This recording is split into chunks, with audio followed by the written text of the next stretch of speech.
Bismillah. Assalamualaikum warahmatullahi wabarakatuh. Alhamdulillah, salatu wassalamu ala rasulillah wa ala alihi wa sahbihi wa man walah, wa ba'd. Puji dan syukur kita kepada Allah Subhanahu wa taala karena atas limpahan nikmat dan taufik hidayah dan juga nikmat-nikmat lainnya yang alhamdulillah Allah Subhanahu wa taala masih berikan pada kita. Alhamdulillah pagi ini kita masih bisa berkumpul. Insyaallah kita akan sama-sama mengikuti manasik umrah yang insyaallah akan dipandu oleh guru kami Ustadz Abu Ali Hafizahullah Ta'ala, dan alhamdulillah beliau sudah hadir bersama saya di sini. Dan tak lupa semoga salawat dan salam senantiasa tercurah untuk uswah hasanah kita, makhluk termulia yang pernah hidup di atas dunia, Nabi kita Nabi besar Muhammad Sallallahu Alaihi Wasallam, dan semoga salawat dan salam itu senantiasa tersambung untuk istri beliau, sahabat-sahabat beliau, keluarga beliau, dan juga orang-orang yang teguh memegang dan menjalankan sunnah beliau sampai hari kiamat nanti. Bapak dan Ibu, para calon jamaah umrah yang semoga selalu dalam keberkahan dan dirahmati Allah Subhanahu wa taala. Gimana kabarnya pagi ini, sehat?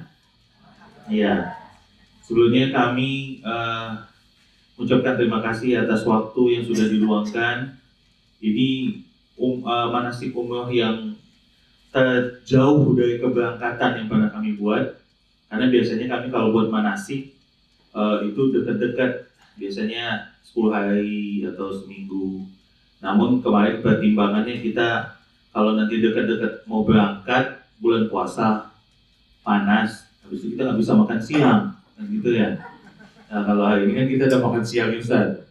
Jadi dan nanti kan sekaligus jauh bisa juga latih lagi di rumah gitu ya, karena insya Allah kita kan berangkat tanggal 10 Maret ya. Insya Allah kalau memang nanti puasanya tanggal 1 berarti itu puasa ke-10 kita di sana.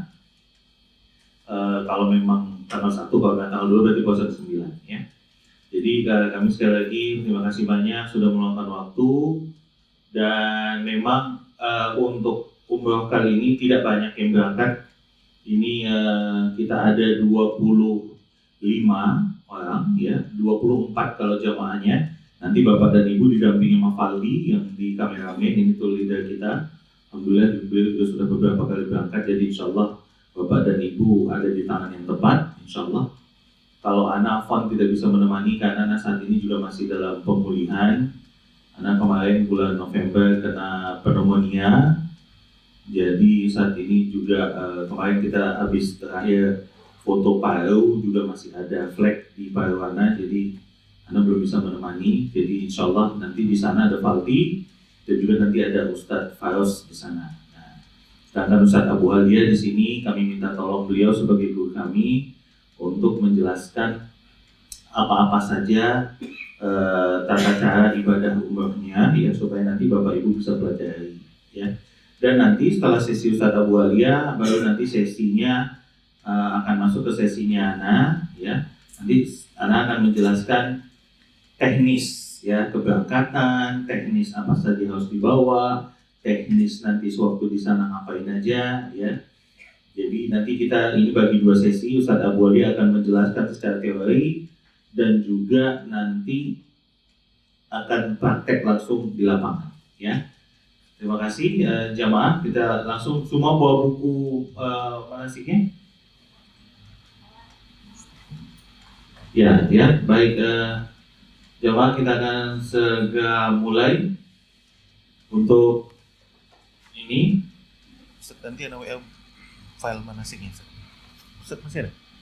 Apa ya? File manasiknya belum? Enggak kayaknya. Baik, silakan dibuka dan langsung saja pada guru kami. Saudara Abu Hafizahullah Ta'ala, waktu dan tempat kami persilakan.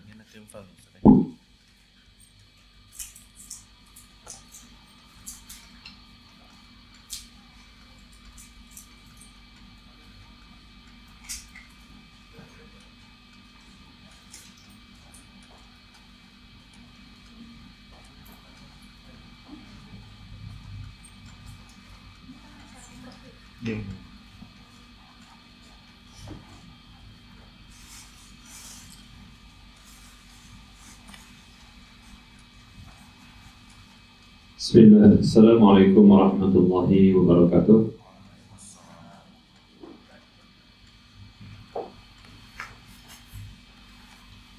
Innal hamdalillah nahmaduhu wa nasta'inuhu wa nastaghfiruh wa na'udzu billahi min shururi anfusina wa min sayyiati a'malina. Man yahdihillahu fala mudilla lahu wa man yudlilhu fala hadiya lahu.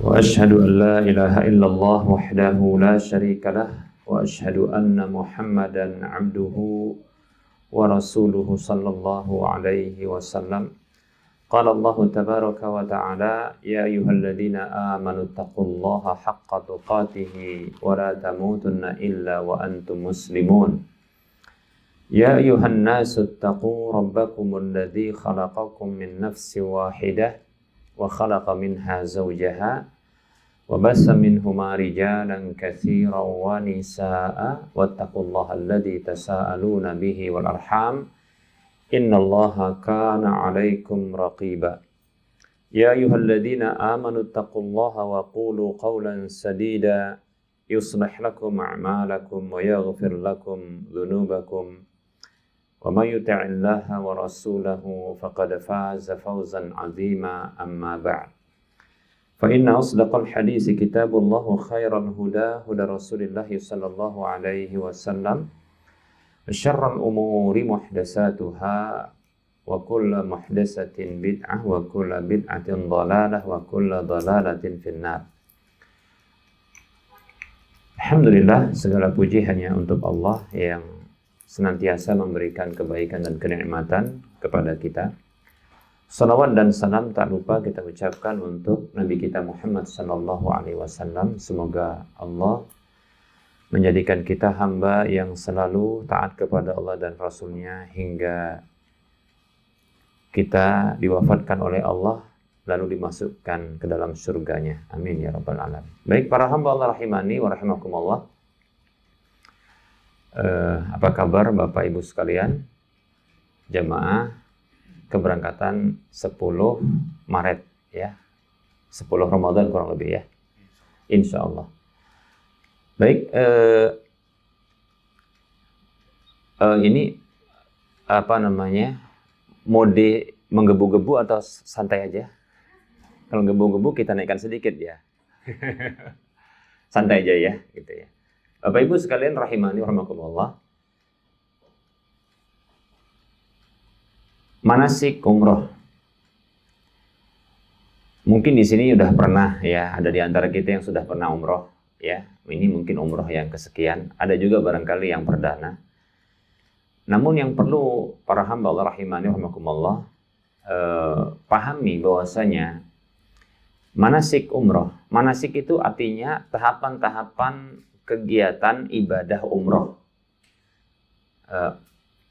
Dalam bayangan orang, manasik umroh itu dikenal itu adalah latihan umroh gitu. Itu yang mungkin di pemahaman orang seperti itu. Padahal manasik itu artinya adalah kegiatan-kegiatan ibadah.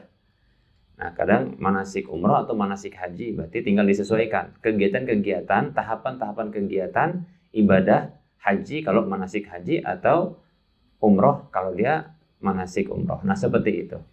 Ya. Bapak Ibu sekalian rahimani rahimakumullah. Kegiatan umroh ini sama seperti haji, hanya saja dia bagiannya, ya. Sehingga para ulama memberikan sebuah ungkapan untuk umroh ini adalah dia haji kecil. Walaupun sebagian ulama yang lain ini memberikan komentar terhadap istilah ini, haji kecil. Ya. Karena sebahagian tahapan-tahapan itu adalah tahapan yang ada di haji. Ya. Demikian.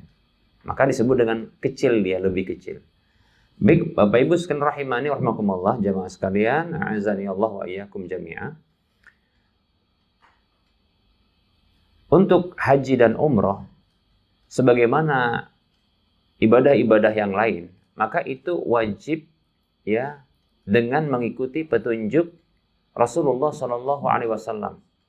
Secara umum, Nabi kita Muhammad Shallallahu Alaihi Wasallam beliau bersabda, "Man amila amalan laisa alaihi amruna fahuwa raddun." Hadis riwayat Muslim. Siapa saja yang beramal dengan sebuah amalan yang tidak ada perintah kami padanya, maka tertolak. Kita khawatir itu memang tertolak. Ya.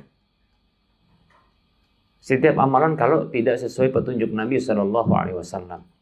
Nah, secara khusus untuk haji dan umrah, tahapan-tahapan kegiatan ibadah tersebut, nah itu disabdakan oleh Nabi SAW dengan ucapan beliau Sallallahu Alaihi Wasallam, "Khudhu anni manasikakum."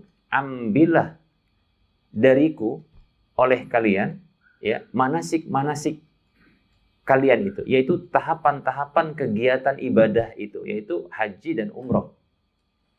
Oleh karenanya, jangan sampai ibadah haji ataupun umrah, kalau kita katakan ini umrah ya, umrah ini yang dia dengan biaya yang tidak kecil, kemudian waktu yang tidak sedikit, kemudian pengorbanan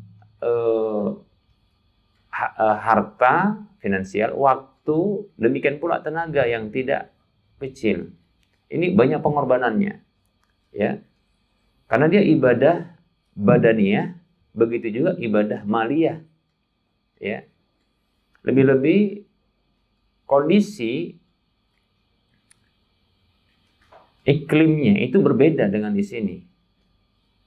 Kalau dingin di sini, dingin yang mungkin kita masih bisa menahan. Di sana dinginnya itu dengan kelembaban tinggi, sehingga terkadang kulit kita itu bisa pecah-pecah. Nah, begitu dia. Ya. Nah, itu butuh, ya. Fisik kita itu butuh untuk dijaga, ya. Karena memang luar biasa di sana. Apalagi memang niat kita untuk ibadah di sana. Ya. Yang terkadang tidur kita pun sedikit. Nah, sehingga ya Bapak Ibu rahimakumullah, jangan sampai ibadah yang dengan penuh pengorbanan seperti ini itu jangan sampai sia-sia. Jangan sampai kita sia-sia. Nah, oleh karenanya butuhnya latihan manasik seperti ini agar kita ya amal ibadah kita itu bisa sesuai dengan petunjuk Nabi SAW sehingga diterima oleh Allah Subhanahu wa taala. Baik, Bapak Ibu rahimani warahmatullah, terkait dengan manasik umrah, tahapan-tahapan kegiatan ibadahnya itu enggak banyak, alhamdulillah. Ya. Enggak banyak. 4 saja. Ya, 4 saja. Walaupun dari keempat ini nanti ada yang merupakan rukun, kemudian ada yang merupakan wajibnya. Demikian. Memang apa beda wajib sama rukun? Kalau wajib ini, kalau rukun dia ditinggalkan satu saja, ini bisa merusak ibadah itu. Ya. Tapi kalau dia wajibnya, itu bisa ditambal dengan pembayaran dam. Nah gitu. Ya, pembayaran dam. Dam itu semacam denda, ya, dengan membayar senilai seekor kambing. Demikian. Tapi kalau dia rukunnya tidak bisa ditambal, rusak ya rusak, balik lagi harus. Nah, kan jadi rugi kan begitu ya. Oleh karenanya coba ini kita kenali tahapan-tahapan kegiatan ibadah ini untuk umrah ini. Ya, cuma 4 insya Allah, nggak sulit ya, 4 tuh banyak. Tadi kok sedikit ngomongnya. 4 tuh banyak ya. Yang pertama adalah ihram. Yang kedua adalah tawaf. Yang ketiga adalah sa'i. Yang keempat adalah tahallul. Sudah selesai. Kalau gitu kita pulang. Oh ya, sudah selesai. Belum ya? Butuh dirinci ya. Baik, para hamba Allah rahimani wa rahimakumullah. Ihram, apa itu ihram? Ihram itu adalah ya meletakkan niat untuk melakukan manasik. Kalau dia ihram umrah berarti manasik umrah. Kalau ihram haji maka manasik haji. Ihram itu sebenarnya ya niat untuk masuk kepada ibadah tersebut. Ya. Makanya ada istilah takbiratul ihram. ungkapan takbir yang dia masuk ke dalam sholat. Nah, gitu dia. Jadi ihram itu sebenarnya niat untuk masuk ke sebuah ibadah. Karena dia ihram untuk umroh, maka ini ibadah umroh. Yang Nabi SAW mengajarkan masuknya itu ya dengan membaca ihlal namanya. Bukan hilal, ihlal. Dan itu ada 4 pilihannya, 1 dari 4 ini silakan dilakukan atau dipilih salah satunya. Kalau dalam buku yang ada, ini yang paling ringkas dipilih. Labbaika umratan, itu yang paling pendek itu. Kayaknya mencari yang paling ringkas, insyaallah ya. Labbaika umratan. Itu bisa sebenarnya ya pilihan berikutnya labbaika bi umratin juga bisa. Pilihan yang kedua. Pilihan yang ketiga adalah labbaika Allahumma umratan tambah Allahumma setelah labbaika. Atau pilihan yang keempat labbaika Allahumma bi umratin pakai bi tambahannya. Tapi satu saja yang ini paling pendek, maka saya katakan ini pilihan paling pendek ini labbaika umratan. Itu cukup enggak masalah. Ya. Nah, Bapak Ibu jamaah sekalian rahimani warahmatullah. Ini namanya ihram. Dan itu adalah rukun dalam umrah ini. Hanya saja wajib dilakukan itu di mikot. Mikot makani, tempat untuk meletakkannya. Itu wajib. Sampai-sampai para ulama mengatakan, kalau kelewatan dari tempat mikotnya ini, maka kalau dipaksakan dia terus nggak balik, itu bayar denda dia. Walaupun sah. Contoh kita ini kan nanti landingnya di Madinah. Ya kan Jeddah terus ke Madinah. Kemudian dari Madinah ini nanti kita kan ngambil karena kita searah dengan penduduk Madinah, maka nanti kita adalah di Dzulhulaifah atau Bir Ali, mikotnya itu untuk meletakkan niat ihramnya. Niat ihram untuk umrah itu. Contohnya, ada orang yang dia ketiduran di bus. Katakan naik bus gitu kan. Nah, ketiduran. Ini naik apa nanti? Kereta api. Nah, karena naik kereta api, contohnya ini naik kereta api ini hati-hati jangan sampai kelewatan. Karena contohnya kalau kelewatan, dia setidaknya kalau nggak di wilayah mikot atau sejajar dengan mikot. Tapi kalau kelewatan, contohnya salah prediksi. Tapi insya Allah kalau Ustaz di sana nanti akan membimbing, memberitahu ya. Dzulhulaifah dulu. Alhamdulillah. Kalau begitu ya bagus ya. Walaupun nanti jangan pedulikan komentar sebagian orang. Loh, masa sih sudah ke Dzulhulaifah balik lagi ke Madinah karena kan itu wilayah gitu. Tapi enggak usah dikomentari yang begitu. Nanti ada komentar begitu, ya. Nah, tadi enggak masalah. Kalau ke Dzulhulaifah dulu alhamdulillah bagus. Oke, kita katakan orangnya lupa, nggak peduli atau ketiduran begitu kan. Lantas kelewatan. Itu wajib balik ke mikotnya. Loh, aduh, balik pula. Ini kan gitu. Kan nggak perhatian. Kalau tidak, lanjut dia bayar denda. Nah, itulah dia disebut dengan wajib. Jadi ihram itu rukun, yaitu niat untuk masuk ke dalam umrohnya, ibadah umroh, tapi meletakkan niat ihramnya di mikotnya, di tempat itu wajib. Nah, gitu dia. Kalau seseorang dia berihram, udah lewat. Karena tadi nggak peduli, nggak perhatian, nggak datang di di latihan manasik, penjelasan juga nggak mau gitu kan, merasa pinter, rupanya lewat. Nah begitu. Jadi memaksakan diri untuk lanjut aja lah, nggak usah balik ke mikot. Maka sah kalau dia di perjalanan itu dia meletakkan niat untuk ihram umroh, tapi dia bayar denda gitu. Itulah bedanya antara rukun sama wajib. Bisa dipahami kira-kira. Nah, makanya insya Allah semuanya perhatian ketika nanti pas di Dzulhulaifah. Ini tempat mikot kita. Nah, begitu. Baik ya. Kita bahas ihram. Nah, ketika nanti berarti kan naik kendaraan nanti ya. naik kendaraan ke Dzulhulaifahnya. Nah, itu ketika mau meletakkan niat, ya, itu sunnahnya sesuai petunjuk Nabi itu di atas kendaraan. Oleh karenanya ketika turun, ada anjuran untuk sholat sunat di Dzulhulaifah atau Bir Ali. Sholat sunat. Para ulama berbeda pendapatnya sholat sunatnya sholat sunat apa. Ada yang mengatakan sholat sunat ihram. Tapi sebagian ulama yang lain itu mengkritisi itu bukan sholat sunat ihram gitu. Ya. Biasanya kan ini habis zuhur ya. Geraknya habis zuhur. Jadi saya sarankan begini. Nanti kalau zuhur ya bergeraknya nanti ke Dzulhulaifah untuk meletakkan niat ihram umrohnya itu. Sebelumnya kan kita berangkat itu sholat zuhur dulu. Saya sarankan untuk menjamak dengan asar. Zuhur dengan asar. Ya. Dijamak di mana? Di Madinah, di Masjid Nabawi. Supaya dapat pahala apa?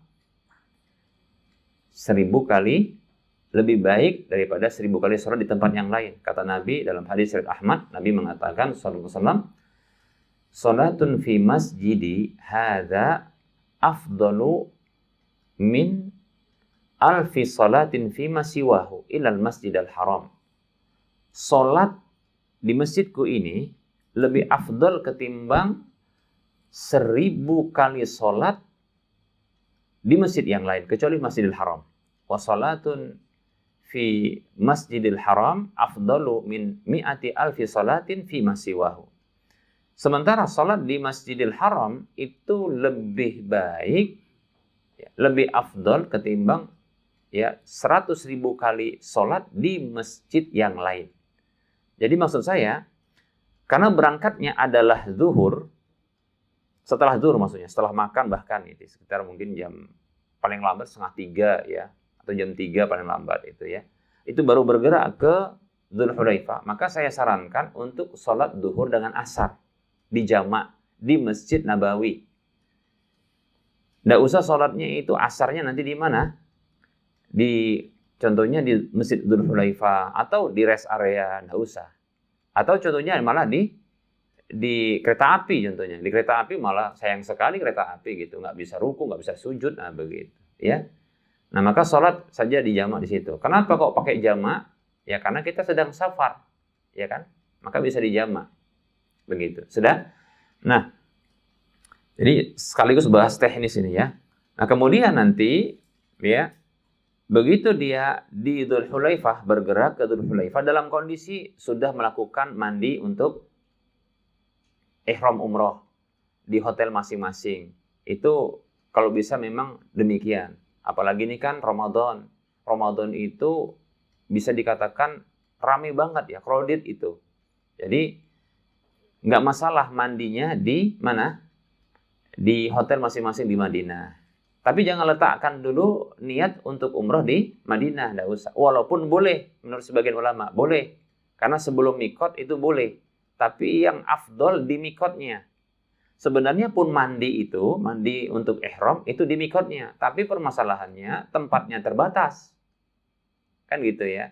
Nanti takut panjang nanti ini, apalagi Ramadan. Maka saya sarankan untuk mandi di mana? Di hotel masing-masing. Jadi ketika mau berangkat contohnya atau di hari ketika berangkat itu. Niat mandi seperti mandi wajib. Tapi niatnya adalah niat mandi ihram. Nah kemudian pakai pakaian ihram. Demikian. Lalu ya bergerak menuju Dzulhulaifah untuk ngambil ihram di mikotnya, di tempatnya. Nah ketika turun di Dzulhulaifah atau Bir Ali, maka dianjurkan untuk sholat di sana. Sholatnya sholat 2 rakaat saja. Walaupun sudah masuk asar ketika itu, pada umumnya ini kebiasaan asar di situ bertepatan. Tapi karena sudah sholat asar tadi di Madinah, tidak perlu lagi sholat di situ. Hanya saja silakan kalau batal wudunya untuk berwudu, kemudian nanti sholat sunat di masjid tersebut. Sholat sunat apa? Kalau saya condongnya sholat sunat wudu atau sholat sunat tahiyatul masjid. Pokoknya sholat sunat 2 rakaat. Makanya sebagian ulama mengatakan udah sholat sunat 2 rakaat saja. Niatnya apa? Karena baru wudu. Ya kan bisa niatnya wudu. Atau sholat sunat tahiyatul masjid karena baru masuk masjid. Kalau sholat sunat ihram itu ada yang mengkritisi, nggak ada sholat sunat ihram. Walaupun pendapat yang lain ada, gitu loh ya. Makanya ambil ya niat, pokoknya sholat 2 rakaat karena baru masuk masjid atau baru wudu, udah selesai itu. Itu sudah terpenuhi, insya Allah. Nah setelah itu jangan berniat, jangan terprovokasi dengan orang-orang di situ yang dia ngambil niat pas lagi di masjid atau pas lagi ya di halaman Masjid Dzul Hulaifah. Tapi sunnahnya di atas kendaraan, paham ya? Jadi ketika naik bus itu yang menghantarkan, nah disitulah hendaknya melafatkan atau berihlal ihram. Demikian. Nah, ketika di atas kendaraan, maka pastikan ya itu menghadap kiblat, posisi duduk menghadap kiblat. Lalu membaca zikir berikut ini. Ya, alhamdulillah wa subhanallah wa la ilaha illallah wallahu akbar. Baru setelah itu ya berihlal. Labbaika umratan. Nah, seperti itu. Labbaika umratan. Baik. Kalau yang sudah pernah umrah sebelumnya itu adalah pengin badal. Nah gitu ya, ketika itu maka ditambah an, labbaika umratan an. Ya, untuk si fulan siapa gitu. Apakah kakek, nenek, bapak atau mamanya, tidak masalah, ya. Yang penting syaratnya sudah pernah umrah, itu syaratnya. Baik ya. Nah, ketika sudah mengucapkan labbaika umratan itu seseorang sudah dalam kondisi ihram. Maka berlaku baginya larangan-larangan ihram yang disebut dengan mahdhuratul ihram. Mahdhuratul ihram, larangan-larangan ihram. Apa saja larangan ihram? Larangan ihram itu, para hamba Allah rahimani rahimakumullah, ada yang bersifat umum, berlaku bagi laki dan perempuan. Ada yang khusus bagi laki-laki saja, dan ada yang khusus bagi perempuan saja. Nah, oleh karenanya diperhatikan di sini. Ya, larangan-larangan ihram ya itu berlaku ketika seseorang sudah mengucapkan labbaika umratan atau yang semisalnya di tempat mikotnya, dan itu berlaku larangan ihram ya karena dia dalam kondisi ihram itu sampai nanti dia bertahallul. Jadi ini panjang sampai dia tahallul nanti. Demikian baru nanti larangan ini tidak lagi berlaku kecuali yang memang secara asal dia diharamkan. Apa saja larangan ihram? Yang umum. Kita sebutkan dulu yang umum. Berlaku bagi laki-laki dan berlaku bagi perempuan. Ini mohon maaf kalau di bukunya mungkin nggak beraturan ya. Ini dari apa yang saya pahami ya. Apa yang berlaku bagi laki dan perempuan? Yang pertama ya. Yang pertama adalah semua bentuk dosa, maka ini ditegaskan sebagai larangan dalam ihram. Paham ya? Semua bentuk dosa. Maksiat. Bahkan dalam kondisi dia ihram lebih ditegaskan lagi. Semua bentuk dosa. Ya. Berzina, ya, musik-musik, minuman keras, berbuat kezaliman, ya.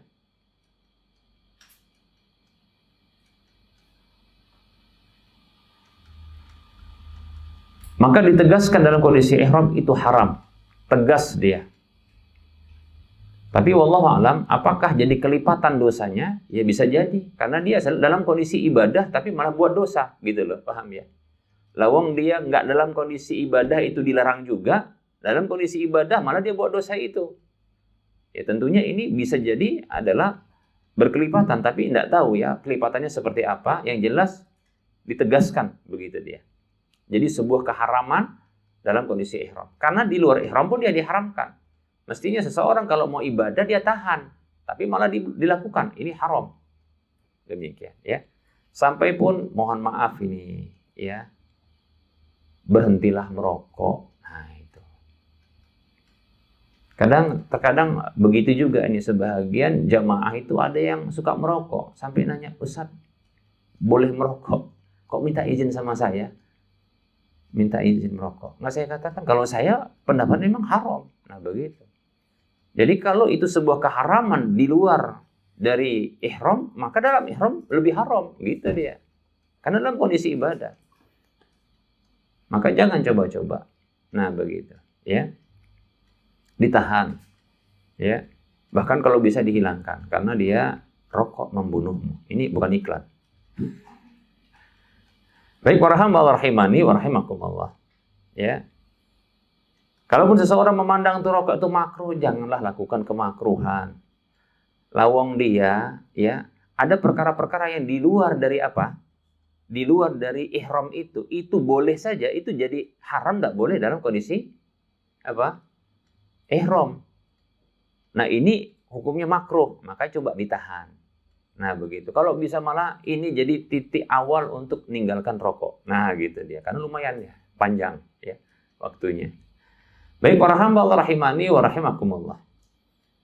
Baik, ini yang secara umum berlaku bagi laki dan perempuan. Ya. Perkara-perkara yang diharamkan, maka haram dia di dalam kondisi ihram. Kemudian yang kedua adalah disebut dengan rofas. Rofas itu adalah jima itu sendiri, itu yang paling tinggi. Jima, hubungan badan. Ya. Maka dalam kondisi ihram, jima ini haram, bahkan dia yang bisa merusak apa? Merusak ibadah haji maupun umroh kalau haji, ya, atau umroh, ini bisa merusak sama sekali. Nggak bisa dia, bahkan harus wajib tebus karena kafarah, kalau tidak salah ya, karena kafarah lalu dia ulangi. Demikian. Ya, karena itu perusak dia itu hubungan badan. Rofas paling tingginya adalah jima. Begitu juga turun di bawahnya adalah bercumbu. Ya. Jadi kalau bawa suami istri ya jangan goda-godain pasangannya, ya gitu ya, dalam kondisi ihram seperti itu, ya. Kalaupun contohnya sekamar gitu ya, ndak usah, contohnya dalam kondisi ihram itu ndak usahlah memperlihatkan sebahagian aurat yang bisa menarik syahwat lawan apa pasangannya, demikian, ya. Karena dilarang. Padahal halal, tapi dalam kondisi ihram haram dia bercumbu. Ya, kemudian berikutnya adalah di bawah itu akad nikah. Karena dengan itu dia jadi halal kan, tapi akad nikah pun apa? Haram. Akad nikah haram. Ya. Akad nikah itu ada 3 unsur. Pertama adalah calon mempelai laki-laki, calon mempelai perempuan, begitu juga wali nikahnya. Kan ini kan, akad nikah itu seperti ini. Ya. Maka semuanya ini terikat dengan keharaman dalam kondisi ihram. Jangan akad nikah. Ya. Contohnya ada orang, wah ini kepingin nanti habis tawaf mau akad nikah. Kebetulan kan calon menantu itu di situ. Supaya lebih dekat dengan apa? Ka'bah. Nah begitu. Lalu akad nikah di situ. Haram itu. Ya. Kalau dalam kondisi dia apa? Dalam kondisi dia ihram. Haram itu. Tidak boleh akad nikah. Walaupun contohnya si perempuan, calon mempelai perempuan nggak ikut, dia di kampung, ditinggal. Yang berangkat cuma wali dengan calon mempelai laki-laki. Ada saksi di situ. Itu nggak boleh dalam kondisi ihram, mereka itu akad nikah. Ya, nggak boleh. Ya. Nah, oleh karenanya, ya, ini dihindari. Kemudian berikutnya adalah ngelamar. Melamar juga nggak boleh, khidbah namanya. Ya, ngelamar itu nggak boleh, sampai seperti itu. Baik, para hamba Allah rahimani wa rahimakumullah. Jadi ini yang sifatnya umum, berlaku bagi laki perempuan. Kemudian para hamba Allah rahimani wa rahimakumullah. Kalau contohnya akad nikah terjadi di kampung, contohnya wali laki-laki menikahkan dengan putrinya itu dengan seorang laki-laki itu di kampung, maksudnya di tanah air. Kemudian si calon perempuannya itu kebetulan umroh sama abangnya katakan atau sama adiknya. Nah gitu. Itu berangkat umroh. Tetap nggak boleh ini dinikahkan. Walaupun kedua orang ini dia tidak sedang umroh. Si walinya, bapak si laki-laki dengan si calon mempelai laki-laki. Tidak sedang umroh. Tapi yang mau dinikahkan, perempuan itu sedang umroh. Ihram dia. Maka nggak boleh, tetap nggak boleh. Kecuali kalau sudah selesai ihramnya. Karena dia terikat ya dengan ihram. Dan ini 3 unsur tadi dalam akad nikah. Melamar juga sama, ya. Baik, berikutnya ya larangan-larangan ihram berikutnya yang bersifat umum adalah bertengkar. Bertengkar nggak boleh. Baik itu dengan pasangannya. Memang kalau di sana itu bisa memunculkan kebiasaan. Iya. Jadi kalau kebiasaan tengkar di rumah itu muncul di sana, tengkar juga dia.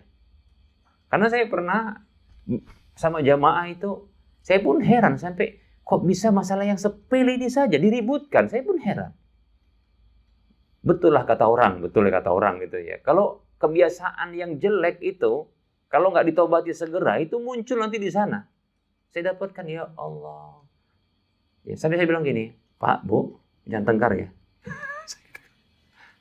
Karena saya dapatkan di situ. Belum lagi umroh kan di Madinah beberapa hari gitu ya, belum umroh udah tengkar. Nanti mau umroh saya ingatkan jangan tengkar ya, karena masalah sepele aja tengkar.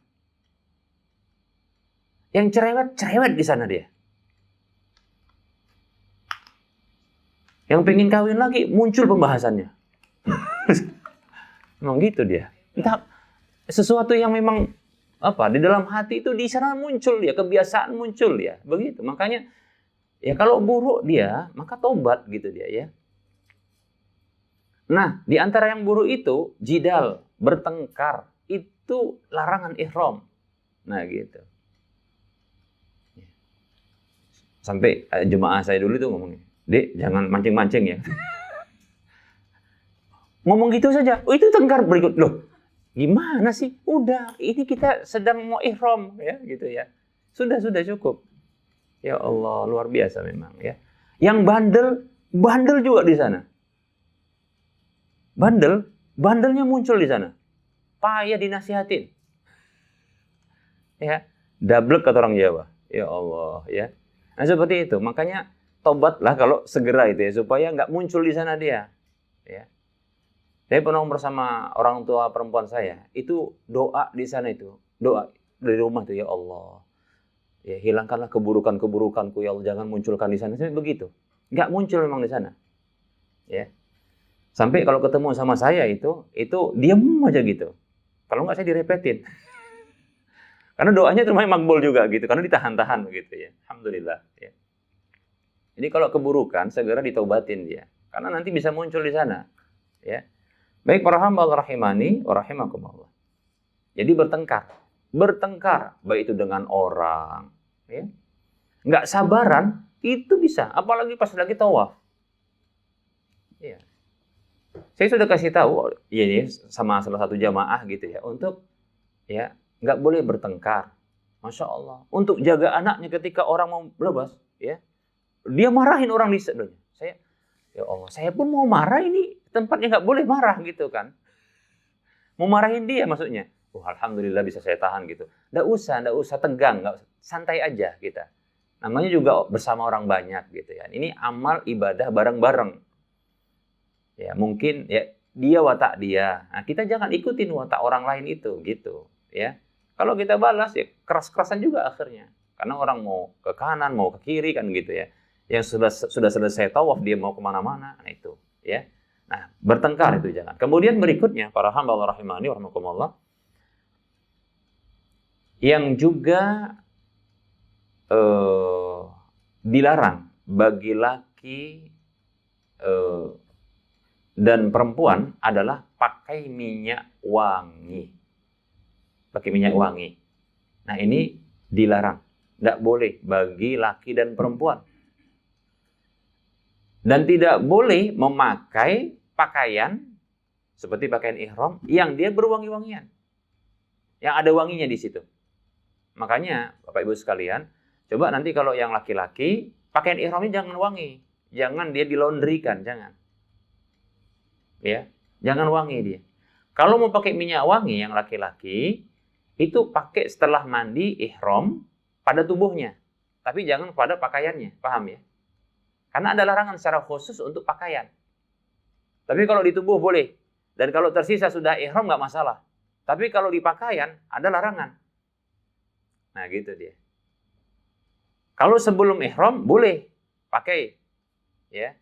Kalau perempuan tetap tak boleh pakai pakaian wangi-wangian yang semerbak. Kenapa? Kata Nabi SAW, walaupun ini sebelum ihram ya, jangan perempuan pakai pakaian semerbak, pakai minyak wangi yang semerbak. Nabi mengatakan begini, ayyumam ra'atin ya ista'tarat famarrat ala qaumin liyajidu rihaha fahiya zaniyah. Hadis riwayat Tirmidzi. Kata Nabi, wanita mana saja yang pakai wangi-wangian ya, lalu dia melewati laki-laki, sekelompok laki-laki agar tercium aroma wanginya, maka dia itu pezina, kata Rasulullah. Itu mau ihram mau nggak ihram tetap dilarang. Tapi bukan tidak boleh. Contoh nih, pakai deodoran boleh karena tidak semerbak. Pakai lotion boleh. Yang penting tidak semerbak. Nah, begitu, ya. Boleh. Tapi jangan pakai minyak wangi yang semerbak. Tidak boleh, baik di luar ihram ataupun dalam ihram. Nah, seperti itu. Itu perempuan. Kalau laki-laki boleh yang semerbak. Tapi kalau dalam kondisi ihram tak boleh dipakai. Kalau sebelum ihram boleh, tapi jangan pada pakaian ihram. Tapi di badan.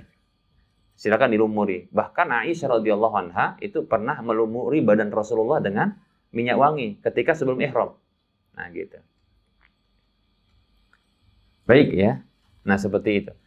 Para hamba Allah rahimani wa rahimakumullah. Kemudian kita akan sebutkan larangan ihram yang berlaku khusus bagi laki-laki. Apa itu yang larangan khusus bagi laki-laki? Yaitu pakai pakaian yang berjahit. Pakaian berjahit. Itu tidak boleh. Seperti kaos, ya, kemeja, baju dalam, celana dalam, ya. Pokoknya yang daleman. Ya. Bukan organ dalam ya, organ dalam harus tetap dipakai kalau enggak tewas ya. Jadi tetap saja diperhatikan bagi laki-laki. Makanya ketika di hotel itu silakan untuk dilepas apa saja, ya, dilepas supaya nanti nggak repot. Dilepas, ya, ketika hendak menuju Dzulhulaifah, ya, pakaiannya. Lagi pula kan kopernya itu nanti masuk bagasi kan gitu. Makanya sebaiknya itu sudah dilepas dan tinggal pakaian ihram. Itu bagi laki-laki. Ya, jadi jangan pakai pakaian yang berjahit. Kemudian yang kedua adalah menutup kepala dengan penutup yang menempel di kepala. Seperti peci, topi, ya. Apalagi peci, topi, pokoknya menempel. Atau pakai imamah, apa namanya itu? Sorban. Anda boleh. Berbeda halnya kalau dia pakai payung untuk nutupin kepalanya dari kepanasan. Nah, itu boleh. Karena nggak nempel. Paham ya? Atau contohnya bawa sesuatu, tas contohnya. Tapi dia ditaruh di atas.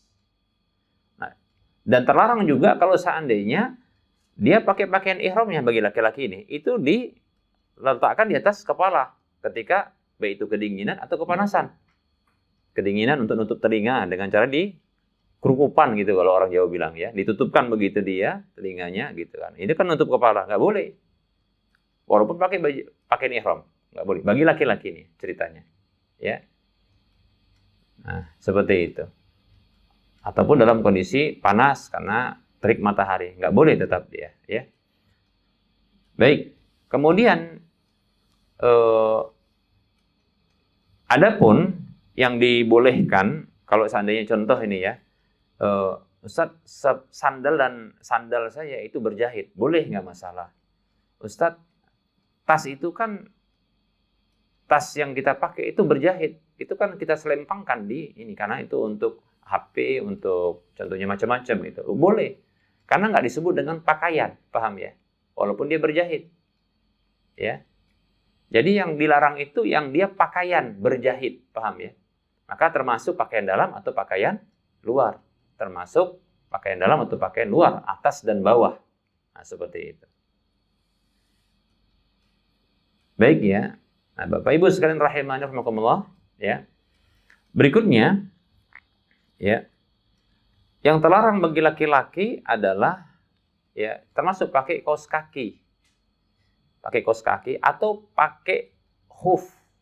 Kalau kaos kaki sama sekali nggak boleh, ya. Pakai kaos kaki nggak boleh. Kenapa pakai kaos kaki nggak boleh? Karena itu berjahit. Itu termasuk pakaian bawah. Lebih-lebih kalau nutup mata kaki. Makanya khuf itu sepatu yang nutup mata kaki itu tidak boleh dipakai.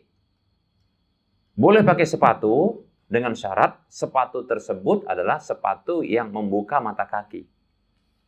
Nah, demikian. Tapi saya sarankan ya pakai sandal saja. Ya, kalau sandalnya berjahit nggak masalah insya Allah. Ini difatwakan oleh Syekh Muhammad Shalih Utsaimin. Kalau salah Syekh bin Baz juga mengatakan boleh, tidak masalah. Ya, karena itu bukan jenis pakaian. Ya, baik. Kemudian larangan bagi perempuan secara khusus, ya, itu adalah menutup wajah dengan burqa, ya, burqa, atau dengan cadar namanya, ya, niqab, ya, itu tidak boleh. Yang dia nempel, nutup tapi nempel, termasuk pakai masker nggak boleh, khusus nggak boleh pakai masker. Demikian. Terus yang boleh pakai apa? Ustadz, saya malu karena saya terlalu cantik katanya. Oke. Maka pakai sadel namanya.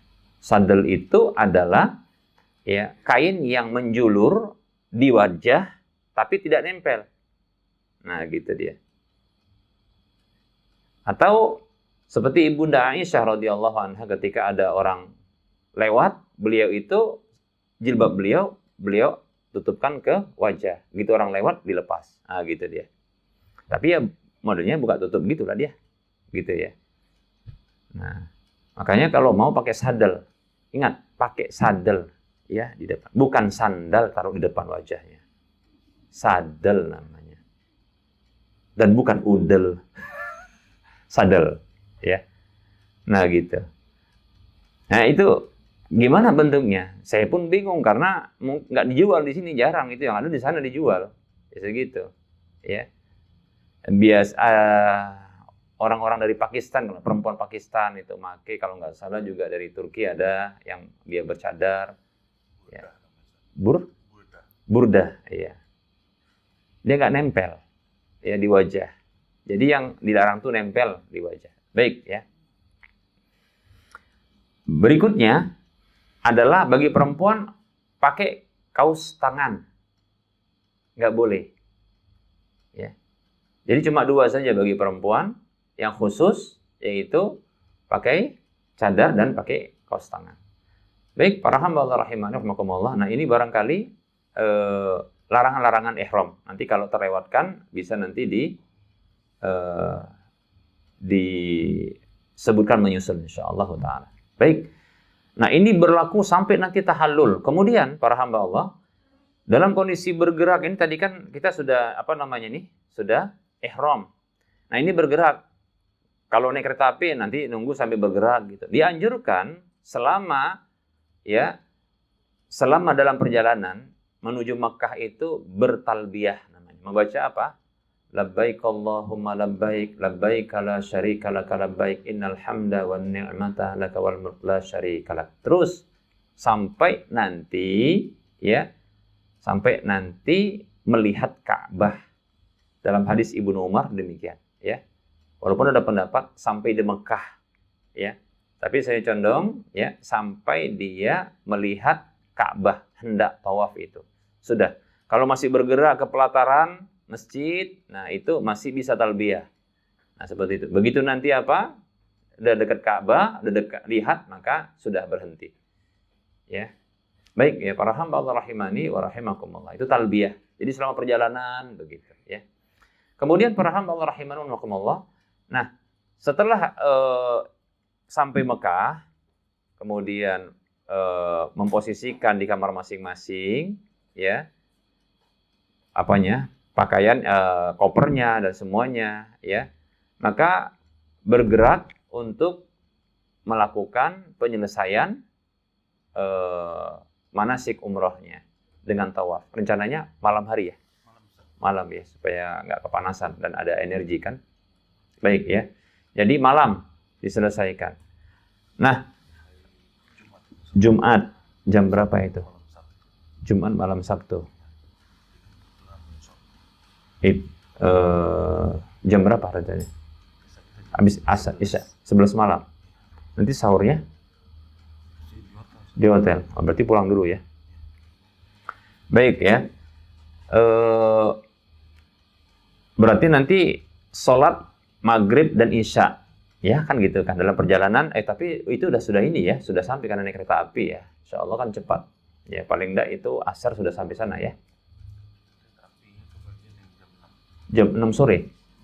Berarti sampai sana sekitar jam 7. Setengah 9. Baik. Berarti nanti gini, ya, melakukan sholat maghrib sama isyaknya kalau bisa di Masjidil Haram. Nanti mintakan sama pembimbing atau mutawif di sana untuk sholat maghrib dan isyak di Masjidil Haram berjamaah supaya dapat pahala berapa tadi? Lebih dari 100.000 kali. Nah begitu. Nggak usah sholat di mana? Di luar tanah haram. Kalau bisa di masjidnya, itu setelah makan mungkin, kan gitu ya. Itu kalau saya begitu ngajaknya. Jadi nggak usah dalam perjalanan. Gitu ya. Baik ya. Kemudian, para hamba Allah rahimani wa rahimakumullah. Kita lanjut kepada tahapan yang kedua, yaitu tawaf. Tentunya itu di pelataran Ka'bah. Dan ada adab ketika masuk masjid. Karena untuk masuk ke dalam Ka'bah itu harus masuk masjid dulu, kan begitu ya. Maka begitu masuk, ya masuk dengan kaki kanan, lepaskan sandalnya, ya. Jangan lupa dibawa karena belum tentu lagi balik nanti ke tempat itu, ya. Sandal mahal pula kan gitu ya. Ya, nanti nyeker ayam. Ya, kayak saya dulu. Saya pernah, soalnya pas lagi sholat gitu tergeser dia, entah kemana ini sandalnya begitu ya, karena lepas waktu itu ya. Baik, jadi begitu masuk masjid dilepas sandalnya, kan ada tas untuk atau kresek begitu ya, tas kecil untuk sandal masukkan situ. Baca kaki kanan dulu masuk, baru baca Bismillah, kemudian bersalawat kepada Rasulullah. Bisa yang paling pendek, Allahumma sholli ala Muhammad, kemudian baru baca Allahumma ftahli abwaba rahmatik. Nah itu doa memang secara umum karena diajarkan Rasul begitu untuk masjid apapun termasuk Masjidil Haram, Masjid Nabawi, Masjidil Aqsa dan semua masjid begitu. Ya. Kemudian ada doa juga A'udzubillahil azim wa biwajhihil karim wa sultanihil qadim minasyaitonir rajim. Demikian, ya. Kemudian ya bergerak menuju lantai apa? Lantai 1 ya untuk ke pelataran Ka'bah. Dan saya yang terakhir pun maksudnya yang baru-baru ini itu sebelum itu saya ngajak sholat dulu jamaah. Alhamdulillah cuma 20-an orang ini insya Allah bisa sholat berjamaah dengan di lantai 1 tinggal milih saja di situ mana tempat yang mungkin agak lapang begitu ya. Kalaupun seandainya tidak bisa dipecah sama laki sendiri, perempuan sendiri tapi di situ sholatnya. Nanti baru setelah itu sholat maghrib dan isya maksudnya ya. Setelah itu nanti baru ya melakukan tawaf. Demikian. Nah, selesai sholat katakan sudah sholat maghrib dan isya ya. Nah, itu sudah bergerak ke pelataran, nanti dipimpin sama Ustaz Faros ya. Hafizahullah. Kemudian nanti beliau yang membimbing. Nah, insya Allah mudah-mudahan nanti saling mengingatkan untuk melakukan ittiba'. tiba, yaitu membuka bahu kanan. Nah, bagaimana pakai pakaian ihram?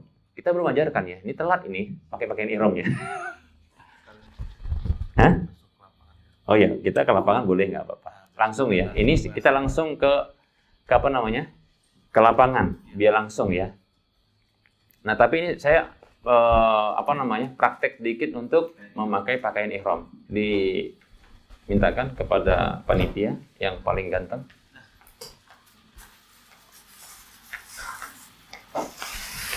Yang bapak-bapak boleh sekalian dipraktekkan Pak, silakan yang bawa kain ihram. Dan nanti langsung ke lapangan. Yang ibu-ibu audionya boleh dipakai, tolong dibantu tim Afwan, tim yang perempuan silakan.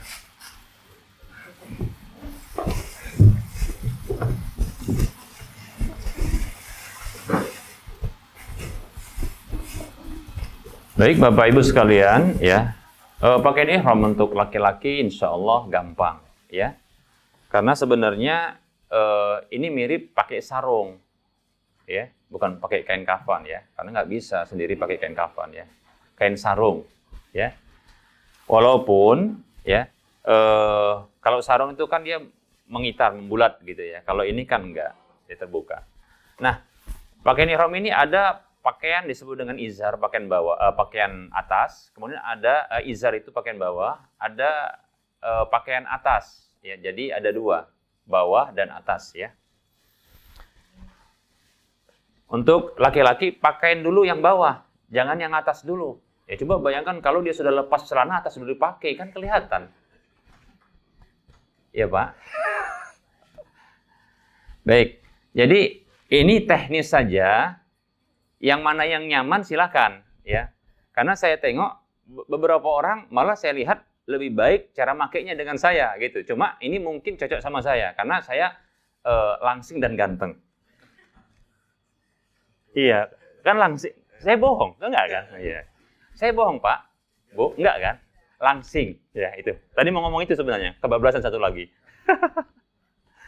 Baik ya. Jadi pakaian ihram seperti ini, ya. Kalau saya seperti ini, ya. Jadi saya buat dulu di ujung, ya, ya.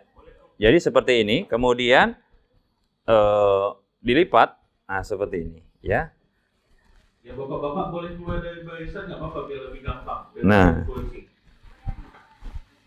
Nah kan begini, lihat ini sudah rapi.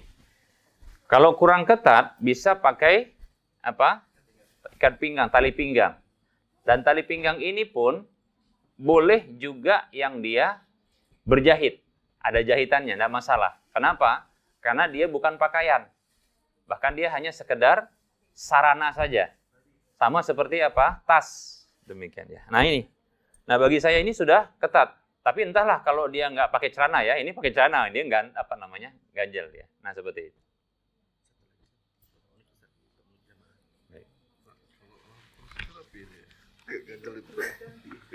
Kami kok untuk mana-mana ini ya. Kenapa? Baik, ya. Jadi mungkin agak beda ya. Saya nggak bisa memang pastikan ketika cara saya tadi itu cocok untuk semua orang, ya. Karena memang langsing itu beda sama dia tidak langsing. Gitu juga kalau ganteng. Masya Allah, bisa Pak, ya, gitu. Kalau biasa pakai sarung, ya, ini insya Allah bisa. Baik, nah, jadi teknis ya, tidak masalah. Yang penting tutup aurat dan dia tidak tidak melorot. Nah, seperti itu. Ya. Jadi seperti itu pun boleh. Kalau seperti saya pun boleh. Nah, begitu. Ya. Ada yang malah, ya, dia dibuat di tengah. Ya, di tengah. Tapi bagi saya yang seperti ini kurang ketat dia. Ya, ke tengah, di tengah gini. Nah, terus begini dia. Tapi jelek kalau saya sih. Kalau saya suka di ujung dulu. Ya. Kemudian baru diketatkan. Nah. Inilah fungsinya orang langsing. Nah, seperti ini, baru nanti diketatkan. Nah, seperti itu ya.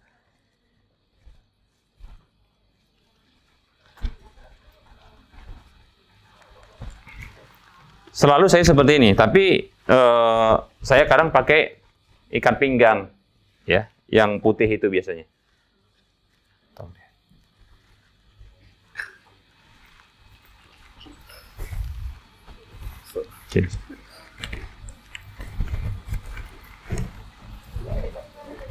Kita ulangi.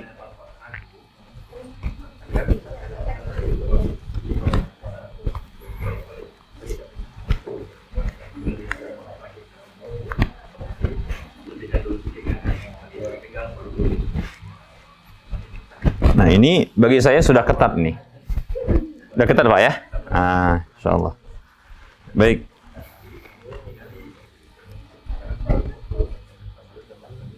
Ini pakaian bawahnya. Nah, ini pakaian atasnya. Sebenarnya ukurannya sama insya Allah. Jadi bisa fleksibel. Jadi kalau mau pakai begitu ngambil salah satunya sudah cukup, bisa untuk bawah, bisa untuk atas, begitu.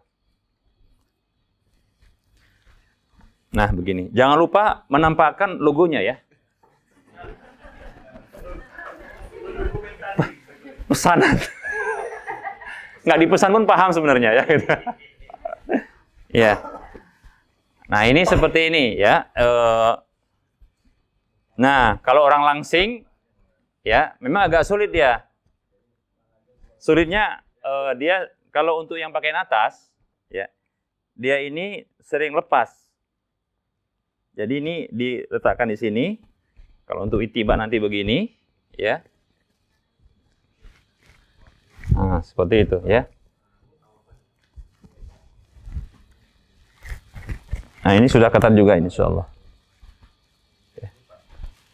Kalau mau lebih ketat, itu bisa diikat ya, ujungnya ini diikat ya, untuk dia diletakkan nanti disisipkan di pinggang. Tapi biasanya ganjel karena dia dipintal. Nah, begitu ya. Tapi ini biasanya untuk ketat ya, seperti itu. Tapi insya Allah kalau pakai tali pinggang, ini nanti diselipkan di balik tali pinggang, itu akan mengikat dia insya Allah. Baik, nah ini seperti ini. Dalam kondisi ketika sholat, nah seperti ini. Ininya ditutup. Ya.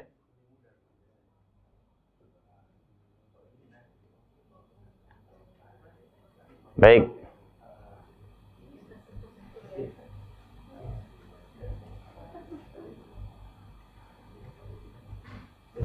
Dan setahu saya ini adalah kain ihram yang bagus. Kalau mahal saya nggak tahu, tapi bagus. Ya, ada yang tebal, tapi dia suka Iya berapa? Bulunya agak lepas gitu dia. Ini yang terbaik lah kalau bagi saya sih. Ya, tipis, nggak tipis sekali lah ya, tapi dia bagus. Ya. Lembut. Nah, seperti itu. Sudah bagus kan? Nah, baik. Nampak dia pikniknya kan gitu. Nah, sekarang kita bisa piknik. Baik.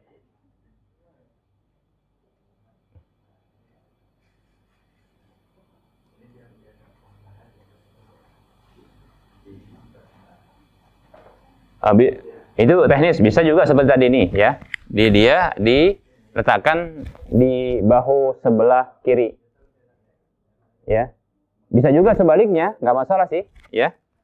Sebaliknya, contoh sebaliknya gini. Ya. Cuma nanti dia agak kaku kalau dia pas ittiba, ya. Ittiba itu membuka bahu kanan. Sama karena dia ini tinggal menyelempangkan saja. Nah, tapi nanti ketika dia ittiba itu adalah posisi membuka bahu kanan ketika hendak tawaf. Nah, itu dibuka dengan cara ya seperti ini. Ini bisa begini. Tapi nampak dia di sini, ya. Tapi lebih mudah adalah makanya saya katakan tadi, ya. yang dia sebelah kiri, mana dia sebelah kiri?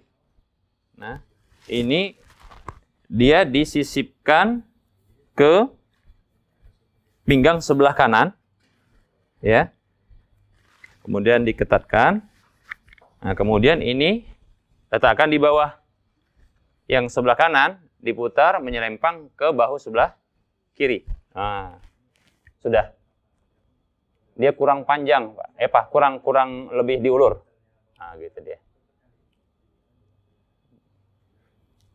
Baik.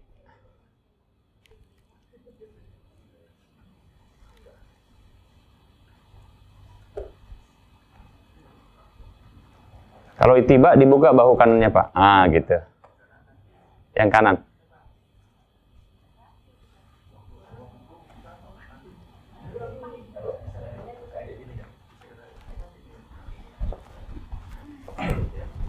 Bahu kanannya ini, Pak ya. Ah, di bawahnya. Set. Ini. Ah, kemudian dia cantik ya kan. Bagus. Udah ganteng kayak saya, Pak, insyaallah. Ah? Namanya itiba ini. Ya, itiba dia mau tawaf. Jadi kalau mau tawaf begini posisinya. Jadi kalau sudah kita lihat Ka'bah, kita mau tawaf, udah gini posisinya. Saling mengingatkan nanti, ya. Nah, begitu. Tapi nanti kalau sudah selesai tawaf, maka dibalikkan lagi. Seperti ini. Ah, lebih gampang dia. Ya. Biasa kan kalau orang dia itu kan pakai apa? Pakai peniti di sini. Pakai peniti. Sebenarnya kalau dia panjang, ya, ini nggak perlu. Lebih-lebih kalau dia kainnya ini, insya Allah nggak sering jatuh dia, insya Allah. Baik, bisa kita mulai? Ibu silakan dikalungkan buku manasiknya, bapak-bapak juga. Bapak-bapaknya dipakai audionya, Pak. Tolong, biar nanti penjelasan Ustadz bisa dengar, karena kita kan jaraknya jauh. Allahumma labbaik, labbaik, la syarika lak, labbaik. Baik, Bapak Ibu sekalian, ya, ini anggap kita ini dari hotel menuju ke masjid, ya, Masjidil Haram. Jadi kita ada anjuran untuk apa? Masih bertalbiyah. Labbaik Allahumma labbaik, labbaik la syarika lak, labbaik, innal hamda wan ni'mata laka wal mulk la syarika lak. Ini enggak asli ya. Karena aslinya ini buka, ya tutup, kemudian kita ya panjang lah ya. Baik, ya.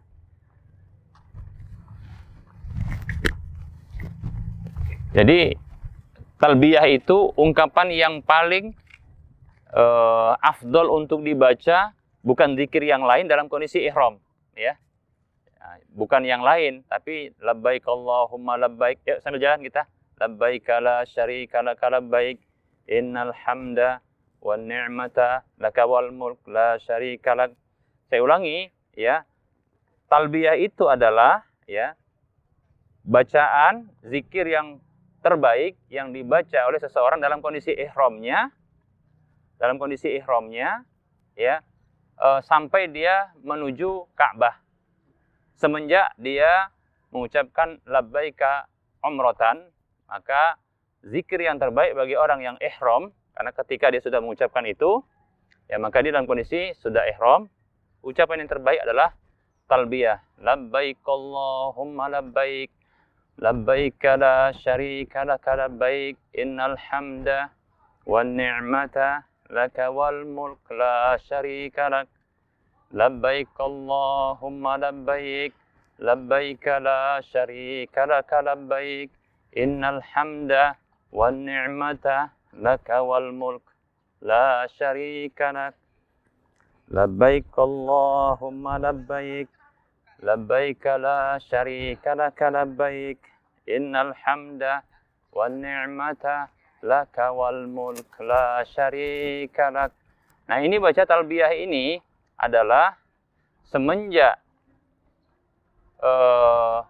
seseorang sudah berniat ihram, ihlal untuk ihram, yaitu mengucapkan labbaik Allahumma umratan atau labbaik umratan, itu sampai dia, ya, melihat Ka'bah atau sampai dia ya di pelataran ya Ka'bah, demikian.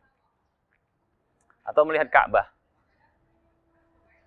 Nah, kita ini ya menuju Ka'bah, maka kita masih dianjurkan untuk talbiyah ya. Nah, bagi jamaah nantinya yang belum melakukan sholat maghrib dan isya, ya, maka dianjurkan untuk dijamak dilakukan ya di Masjidil Haram ya, di Masjidil Haram. Karena pelaksanaan penyelesaian dari tahapan kegiatan umroh ini atau disebut dengan manasik umroh itu dilakukan di malam hari. Jadi saya sarankan untuk ya melakukan jamaknya sholat untuk maghrib dan isya adalah di Masjidil Haram. Kecuali kalau seandainya ya sampai di Masjidil Haram itu waktu maghrib, maka ikut jamaah dengan imam Masjidil Haram untuk sholat maghrib. Kemudian begitu juga nanti ya di sholat isya'nya di waktunya, demikian. Nah, perlu kita ketahui kalau seandainya kondisinya kita bisa dapat sholat maghrib atau sholat isya ya di Masjidil Haram, dan kita habis sholat maghrib itu melakukan tawaf, ketika belum selesai sudah masuk waktu sholat isya, maka boleh berhenti ya, boleh berhenti ya, dan itu tinggal melanjutkan setelah sholat isya.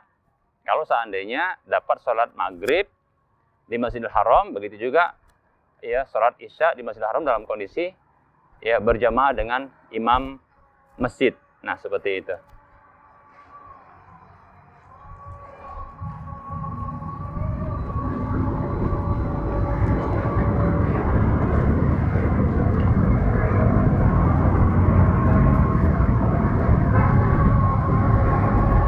Katakanlah ya Bapak Ibu sekalian, ini kita sudah masuk di Masjidil Haram ya, sudah Masjidil Haram ya.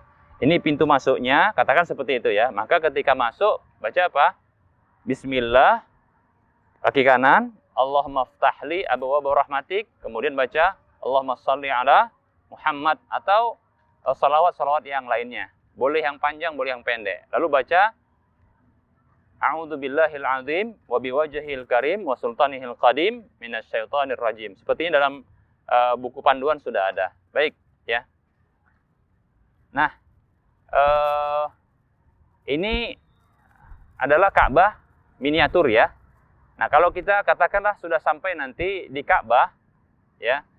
Di sini kita harus ya memulai tawaf itu dari titik startnya. Titik startnya itu adalah ya posisi di mana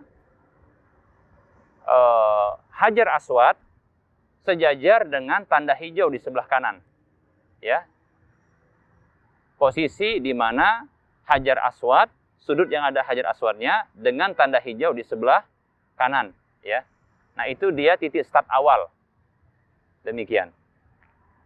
Baik, nah bagi laki-laki ya, ketika hendak tawaf ini bersiap-siap untuk melakukan apa? Ittiba ini, seperti ini. Dan kita sudah lakukan itu ya. Baik, kita bergerak karena kita belum sampai ke titik start awal tawaf. Kita bergerak ya. Nah, sedikit kita pengenalan bahwasanya Ka'bah itu ada 4 sudutnya. Ya. Ka'bah itu ada 4 sudutnya. Ya.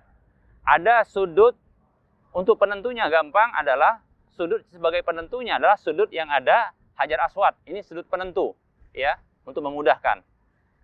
Ya, Hajar Aswad ini sudutnya ya.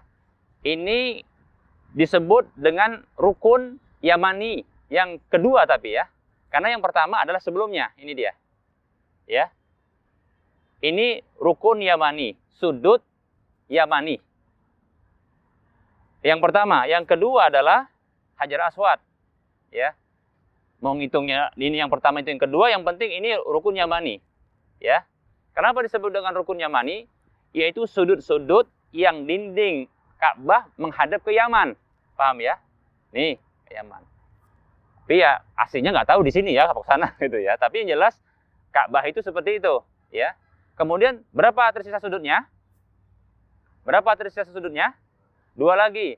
Nah, 2 sudut setelah Hajar Aswad itu disebut dengan rukun Syami. Rukun Syami. Ya. Setelah Hajar Aswad dan satu lagi setelahnya. Itu namanya rukun Syami. Yaitu sudut tonggak yang dindingnya itu menghadap ke Syam. Negeri Syam. Palestina, Suriah, dan sekitarnya. Paham ya? Baik.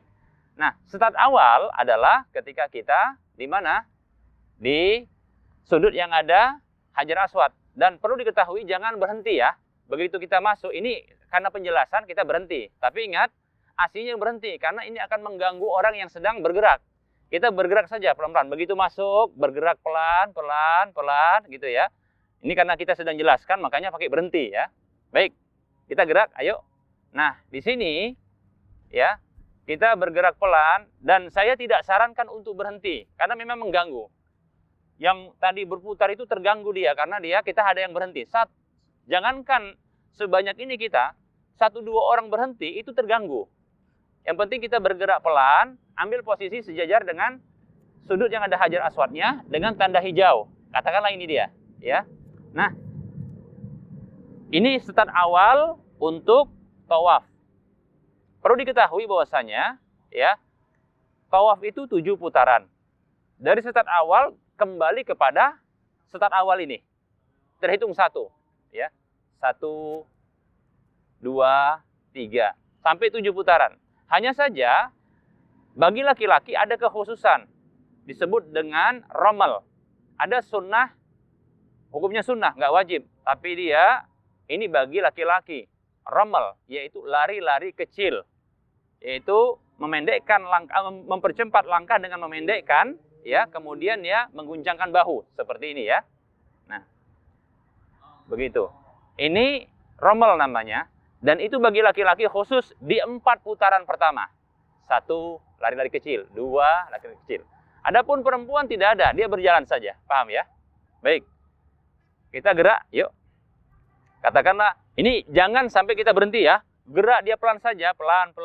Nah, sampai nanti di titik ini, nah, ada anjuran untuk melakukan 1 dari 3. 1 dari 3.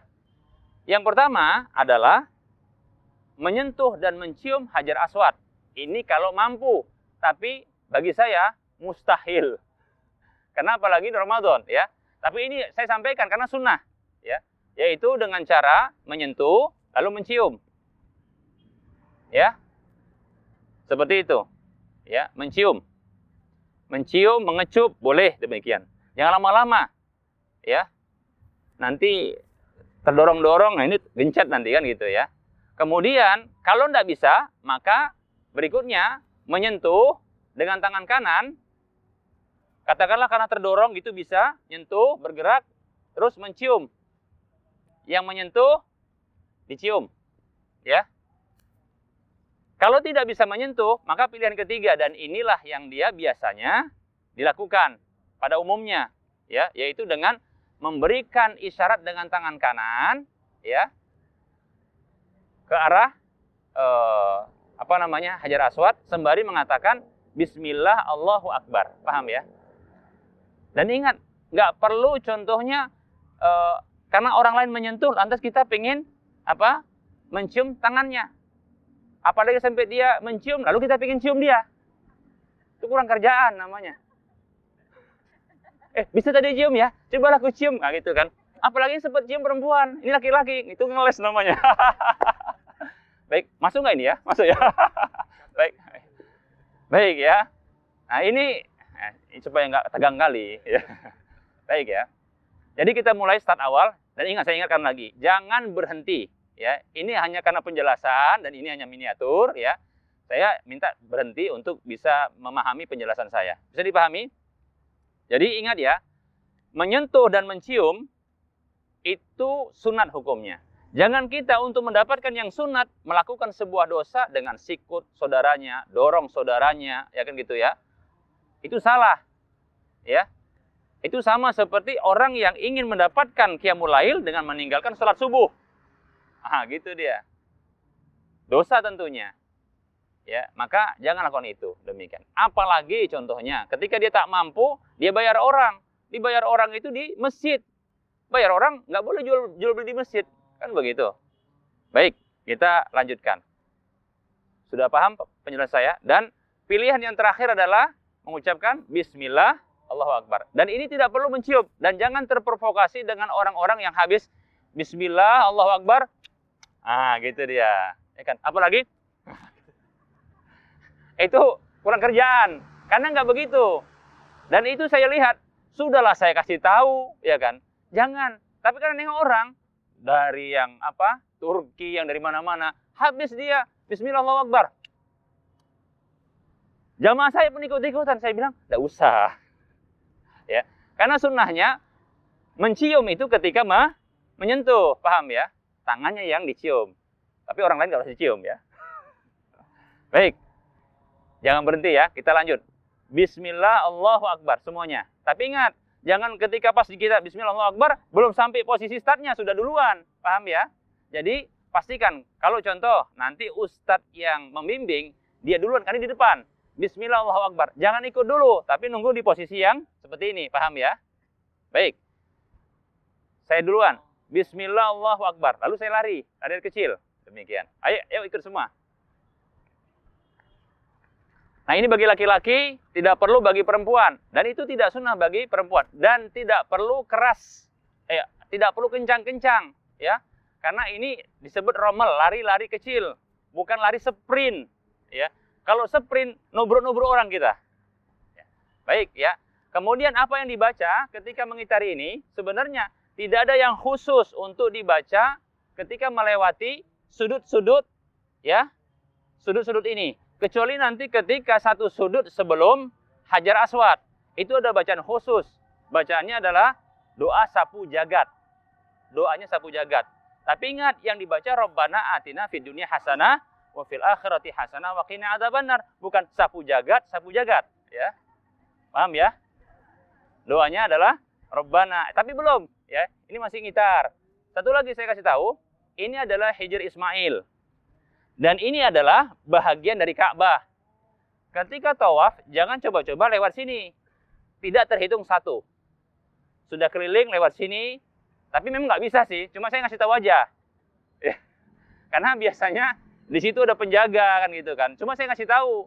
Jangan karena kepingin gitu kan, supaya cepat. Biasa kenapa? Motong jalan tikus. Dianggap seperti itu. Nah, ini nggak sah dia sebagai satu putaran, paham ya? Jadi tetap mengitari. Demikian ya. Baik. Bagi laki-laki ya, kita dari kecil, bagi perempuan cukup jalan saja. Demikian. Ya. Ini bacaannya apa? Ketika melewati sudut-sudut ini, tidak ada bacaan khusus. Silahkan membaca baca Al-Quran, zikirnya subhanallah, boleh yang lain juga, subhanallah walhamdulillah wala ilaha illallah wallahu akbar. Dan perbanyak doa, karena orang yang umroh, haji, itu adalah tamu Allah. Kalau tamu dia minta kepada Allah, itu tamu Allah pasti dikabulkan oleh Allah Subhanahu wa taala. Bahkan itu yang disabdakan oleh Nabi sallallahu alaihi wasallam. Baik. Nah, ketika sampai kepada satu sudut sebelum Hajar Aswad ini, maka di sini dianjurkan baca doa sapu jagat. Doa sapu jagat. Baca apa? Doa sapu jagat. Baik. Rabbana atina fid dunya hasanah wa fil akhirati hasanah wa qina adzabannar. Rabbana atina fid dunya hasanah wa fil akhirati hasanah wa qina adzabannar. Kemudian begitu sampai lagi di titik start awal, baru apa? Bismillah, Allahu Akbar. Tidak perlu mencium ya. Lanjut. Sampai 4 putaran ya pertama. Ketika 4 putaran pertama sudah selesai, maka katakanlah ini sudah 4 putaran, kita jalan kaki. Sudah ya. Tersisa berapa? 3 putaran berikutnya dengan jalan kaki, sama kondisinya. Bacaannya tidak ada yang khusus ketika melewati ya sudut-sudut ini ya. Dan ingat, perbanyak doa ya. Silakan bacaan Al-Qur'an dari hafalannya, bisa juga dengan HP, ya, baca Al-Quran, bisa dengan zikir. Yang zikir yang sering dipakai adalah Subhanallah walhamdulillah wala ilaha illallah wallahu akbar. Walaupun zikir seperti ini bukan kekhususan, tapi silahkan baca itu boleh. Bahkan ini yang lengkap. Boleh juga ditambah dengan la haula wala quwata illa billah. Tapi ingat, ini bukan kekhususan. Silahkan memilih yang lainnya. Ya. Dan saya berharap sekali banyak berdoa ketika itu. Ya, lebih-lebih ini kita sedang bertamu dan ini rumah Allah. Nah, gitu ya. Maka banyak sekali apa? Banyak sekali berdoa dari semua kebutuhan dunia kita maupun akhirat kita. Paham ya? Apa saja? Urusan kantornya, urusan anaknya, urusan pasangannya, ya. Urusan nikah lagi, gitu ya. Silakan ya. Seterusnya. Dan ingat, tidak ada bacaan khusus kecuali kapan? Ketika sampai di sudut, sebelum sudut Hajar Aswad. Maka itu bacaannya apa? Doa sapu jagat. Doa sapu jagat. Khusus dia. Dan itu dibaca sampai apa? Sampai di titik start apa? Hajar Aswad ini ya. Dengan tanda hijaunya. Jadi tanda hijau nanti itu dilihat di sana ya. Ya, dia lampu. Tanda hijau itu lampu. Ya, demikian. Baik. Sampai sini paham? Paham. Katakan sudah 7 putaran. Kita semua sudah 7 putaran. Dan ingat, jangan sampai berhenti. Kalau ada luang, kita membelok. Jangan ikut berhenti, tapi luang. Karena bergerak kita. Ya. Baik. Dan perlu diketahui bahwasanya para ulama, ini jumhur ulama, mempersyaratkan untuk tawaf ini dalam kondisi suci. Baik laki ataupun perempuan. Seperti itu. Ya. Jadi bagi yang haid pun, wanita haid, maka itu ditunda. Ya. Kecuali, ada sebagian ulama mengatakan, kecuali dalam kondisi rombongannya akan kembali pulang dan dia belum selesai haidnya. Maka sebahagian ulama membolehkan untuk dia tawaf dalam kondisi darurat. Makanya saya begini, pastikan pertama adalah kondisi tawafnya seseorang perempuan itu disetting dalam kondisi dia tidak haid. Atau kalau contohnya kebetulan sudah memilih ya untuk berangkat dengan halal tour. Murah, pelayanannya bagus, ustadznya ganteng, gitu kan. Terus apa? Nggak kepengin yang lain, tapi kena waktu haid. Maka dibolehkan oleh para ulama untuk mengkonsumsi obat penunda haid. Ingat, bukan obat yang lain, ya. Tapi obat penunda haid. Boleh insya Allah. Baik. Ketika sudah selesai 7 putaran, maka bagi laki-laki mengembalikan posisi apa? Posisi itibanya ke awal. Maka ini diselempangkan, ditutupkan. Karena setelah ini kita dianjurkan untuk sholat. Ya. Walaupun ya, menurut mazhab Hanafi, ini ya. Mazhab Hanafi itu wajib hukumnya, tapi pendapat jumhur hukumnya sunat. Sholatnya sholat tawaf namanya, karena setelah tawaf. Ya. Dan dianjurkan ketika sholatnya itu adalah di belakang makam Ibrahim. Makam Ibrahim ini bentuknya seperti ini. Dia sebenarnya lampu, seperti lampu besar. Makom artinya dari kata qoma, berdiri. Makom tempat berdiri. Jadi disinyalir bahwasanya ini tempat berdiri Nabi Ibrahim dahulu ketika membangun Ka'bah, seperti itu. Jadi bukan makam kuburan Nabi Ibrahim, bukan. Nggak boleh itu, ya. Bukan. Ini adalah apa? Tempat berdiri Nabi Ibrahim membangun Ka'bah. Nah, dianjurkan untuk sholat di belakangnya. Jangan di depannya. Dan jangan terlalu dekat, karena ini masih area tawaf. Ya. Dan tidak ada kekhususan nyentuh-nyentuh ini. Nggak ada. Jangan terprovokasi. Makanya itulah butuhnya apa? Manasik, latihan manasik. Jangan sampai nyentuh ini, berhenti. Bahkan kalau ada keyakinan khusus di sini ada keberkahan, dia syirik. Paham nggak? Tidak ada keberkahan khusus dan tidak ada syariatnya menyentuh ini. Jangan terprovokasi. Yang sering nyentuh ini adalah orang Turki, orang Bangladesh, orang Pakistan, orang India. Itu jangan ikut-ikutan. Ya. Kalau pengen tahu aja apa ya bahannya, nanti kalau sudah selesai. Iya kan? Nggak usah ini diperhatikan, ini nggak masalah. Yang penting ini. Dan kalau menyentuh, ya ada syariatnya menyentuh dinding dari rukun yamani. Sana, dinding itu. Boleh disentuh. Tapi untuk kemari biasanya sudah rapat, sudah banyak orang. Kalau mau nyentuh saja boleh, ya. Nyentuh ini. Dan ini nggak ada syariatnya dicium. Ya, nggak ada juga harus begini, nggak ada. Ya. Cuma disentuh saja dan bukan cium, sentuh saja. Yang sentuh cium adalah ini, paham ya? Sentuh cium adalah ini, ya. Dan kalau nggak bisa, pilihannya yang kedua adalah sentuh cium ini. Kalau nggak bisa, pilihan yang ketiga adalah isyarat saja dengan membaca Bismillah Allahu Akbar. Jangan terprovokasi dengan orang yang setelah diisyarat Bismillah Allahu Akbar dia cium. Goodbye. Yuk, kita contoh, ya. Nggak ada goodbye ya, Bismillah Allahu Akbar ya. Baik, kita setelah ini, setelah 7 putaran, kita sholat di belakang ini. Dan biasanya disediakan area sholatnya. Ya, ada pembatas. Dan pilih sholat yang tidak dilalui oleh orang. Ya, silahkan pilih. Biasanya di tempat ini, jadi perlu diketahui, di belakang makam Ibrahim ini, setelahnya, ini jalan menuju sa'i. Dan di sebelah kanan, di sebelah kiri, nah itu ada tempat sholat. Karena ini jalannya. Jalan ya, menuju gerbang sa'i. Kanan bisa tempat sholat, kiri bisa tempat sholat. Demikian ya. Tapi setahu saya, yang agak lapang itu sebelah sini. Maka pilih yang sebelah sini. Ya. Dan ketika menuju tempat sholat, ada bacaan khusus, yaitu Allah berfirman, baca silakan, wattakhidhu mim maqami Ibrahima musalla. Pendek saja. Wattakhidhu, ikuti.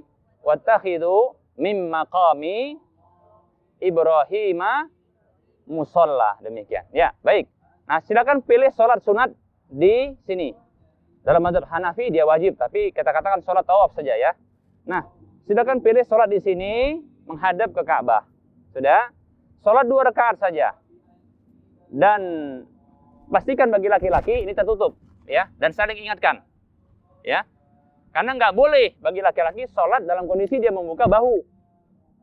Dalam satu mazhab, berdasarkan hadisnya, bahwasanya bahu ini adalah aurat bagi laki-laki dalam sholat. Walaupun di luar sholat dia tidak aurat, tapi bagi laki-laki dia aurat, karena nggak boleh demikian, ya. Baik. Nah, kemudian sholatnya 2 rakaat. Di rakaat pertama setelah Al-Fatihah membaca surah Al-Kafirun. Kemudian di rakaat kedua setelah Al-Fatihah membaca Al-Ikhlas. Demikian. Kemudian salam.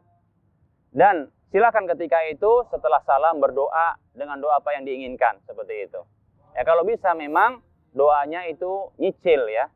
Banyak yang harus. Karena teman-teman ini doa ini banyak. Apalagi nanti di sa'i. Sana sa'i ya. Tapi sebenarnya aslinya di sini. Dia ke sana ya. Tapi karena sempit di situ dibuat di sana sama mereka. Nah, gitu. Jadi sebenarnya ini nggak persis banget dengan apa? Posisi yang ada di Mekah.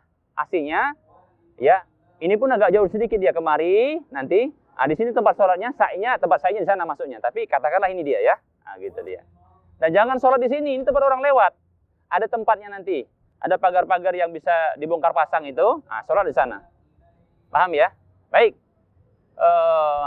Setelah sholat 2 rakaat, silakan banyak berdoa. Setelah itu, biasanya kalau sudah dipastikan oleh pembimbing, semuanya sudah sholat, nanti diarahkan untuk minum air zam-zam. Itu termasuk kesempurnaan di dalam tawaf. Yaitu minum air zam-zam setelah tawaf. Demikian. Silakan berdiri ataupun duduk, boleh. Nah, minum dengan membaca doa yang pernah diajarkan oleh sahabat Abdullah ibnu Abbas, dengan doa 3, apa itu? Allahumma inni as'aluka ilman nafi'a wa rizqan wasi'a wa shifaan min kulli da'in. Ya Allah, aku minta kepadamu apa itu? Ilmu yang bermanfaat, rezeki yang luas, dan kesembuhan dari setiap penyakit. Masya Allah. Makanya luar biasa. Orang yang, ini banyak pengakuan, termasuk saya sendiri. Ya. Orang yang punya penyakit mah, punya penyakit asam lambung, telat makan pun dia nggak kumat di situ, karena dia banyak-banyak minum air zam-zam. Air zam-zam itu air yang diberkahi Oleh karenanya banyak-banyak minum di sana. Dan kalau bisa bawa botol kecil untuk dikonsumsi di mana? Di hotel, bawa itu. Ya. Untuk mengganti janganlah minum air putih, malah air biasa di mana? Di hotel. Kalau bisa malah air Zam-Zam. Nah, seperti itu. Untuk ya supaya kesembuhan dari Allah Subhanahu wa taala ya. Karena itu air yang diberkahi. Demikian.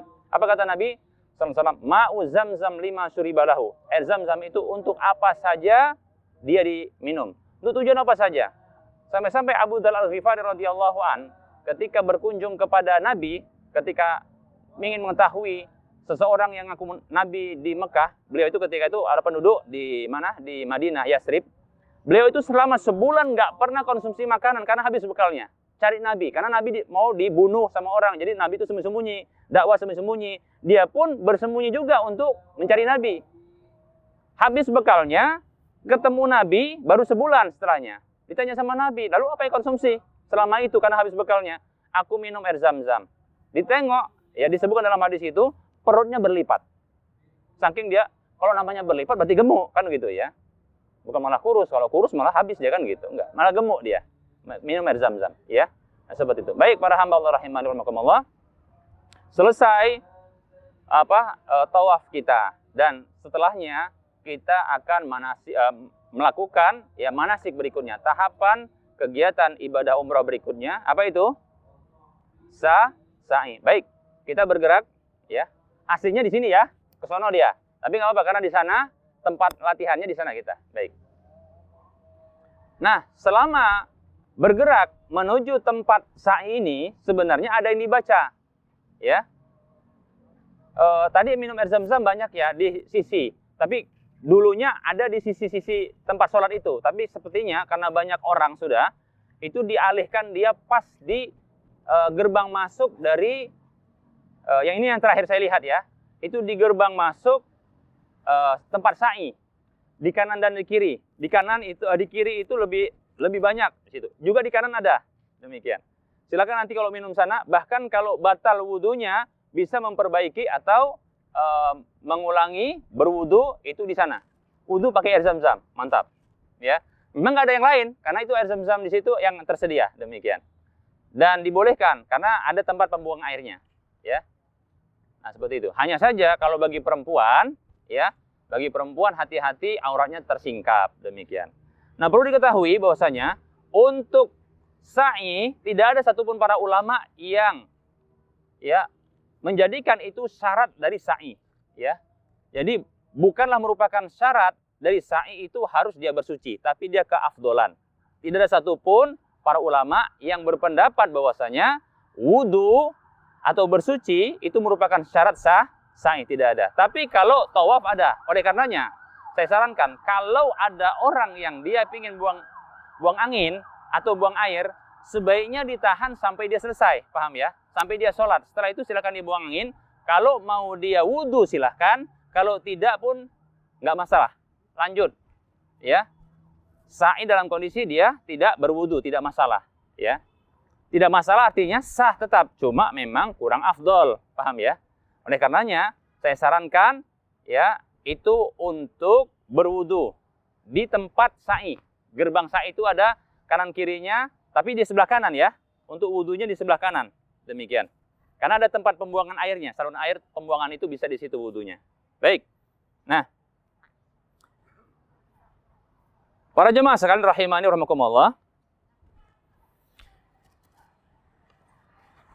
Kita ini tempat sa'i miniatur, replika, entah apapun namanya yang pokoknya itulah dia. Ya. Nah, ini dianggap adalah Bukit Sofa dan di sana Bukit Marwah. Memang kita menuju kepada Bukit Sofa dulu dan ada anjuran ketika menuju Bukit Sofa untuk membaca ayat yang ada tentang Sofa dan Marwah. Apa itu? Inna Sofa wal Marwata min sya'airillah. Itu saja. Tidak ada yang lain. Cuma itu saja. Walaupun di beberapa ayat, di beberapa buku-buku panduan itu sampai selesai. Padahal yang saya dapatkan dalilnya adalah dia sampai inna safa wal marwata min syairillah. Sudah? Cukup sekali saja ketika menuju tempat sa'i, menuju Bukit Safa. Kemudian ketika sudah mendekati, kalau tadi berjalan ya, berjalan, kalau di sana bergerak ke sana sampai ke Bukit Safa, itu ada yang dibaca. Yang pertama tadi baca inna safa wal marwata min syairillah. Kemudian begitu mendekat ya, sedang menanjak ke Bukit Safa, maka ada bacaan abda'u bima bada Allahu bihi. Coba ikuti. Abda'u bima bada Allahu bihi. Kemudian ketika sudah sampai di Bukit Safa, dan ini agak menanjak dikit, ya. Nah, kita dianjurkan untuk menghadap ke arah Ka'bah, ya. Ambil posisi dia itu agak ke, kalau saya condong ini di sini dia apa namanya Bukit Safa, dia ke arah kemari sedikit di lerengnya, ya. Lerengnya. Dan Bukit Safa itu dengan Marwah itu nggak seperti ini, nggak terbuka dia. Dia dalam gedung. Jadi nggak kepanasan insya Allah. Malah dia adem, dingin ya. Baik. Para hamba Allah rahimanirrahmatullah. Anjurannya adalah menghadap ke arah Ka'bah. Makanya jangan di tempat orang lagi mutar. Jangan. Tapi dia di lerengnya. Atau di ujung bukitnya. Nah, ini masih, kalau aslinya, kemari itu masih ada landai. Ya. Ambil posisi yang santai, tenang. Tidak orang banyak lalu lalang. Kemudian menghadap ke arah Ka'bah. Insya Allah di Bukit Safa ini masih melihat Ka'bah. Tapi nanti kalau di Bukit Marwah itu nggak kelihatan karena tertutup sama dinding. Tetap saja tapi menghadap ke arah Ka'bah. Menghadap ke arah Ka'bah. Tapi di Bukit Safa melihat Ka'bah itu. Insya Allah kelihatan. Sudah. Apa yang dilakukan ketika itu? Yaitu membaca zikir. Kalau di situ ada Allahu Akbarnya 3 kali. Ya. Allahu Akbar, Allahu Akbar, Allahu Akbar. La ilaha illallah wahdahu la syarikalah. Lahul mulku wa lahul hamdu. Ada yuhyi wa yumitu situ? Ada. Yuhyi wa yumitu wa huwa ala kulli syai'in qadir. La ilaha illallah wahdah anjaza wa'dah. Ada tambahan lagi yang lain, tapi ini yang saya hafal ya. Anjaza wa'dah wa nasara 'abdah wa hazamal ahzaba wahdah. Ini zikirnya. Setelah zikir, maka berdoa. Berdoa. Ya. Doa dengan doa apa saja. Nah, perlu diketahui, di sini ini setelah itu nanti 3 kali dilakukan. Zikir lagi, doa lagi. Zikir lagi, doa lagi. Sampai 3 kali.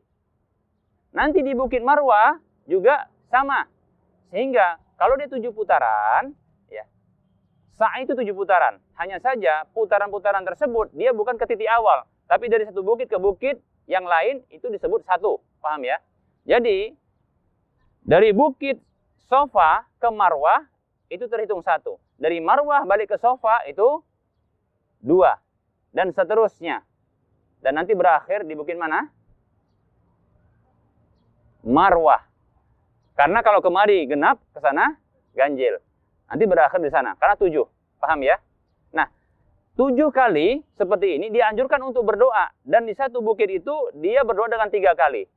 Ada 7 berarti 21 kali. Oleh karenanya, doalah, pilih doa dengan cara ya dia dibuat giliran.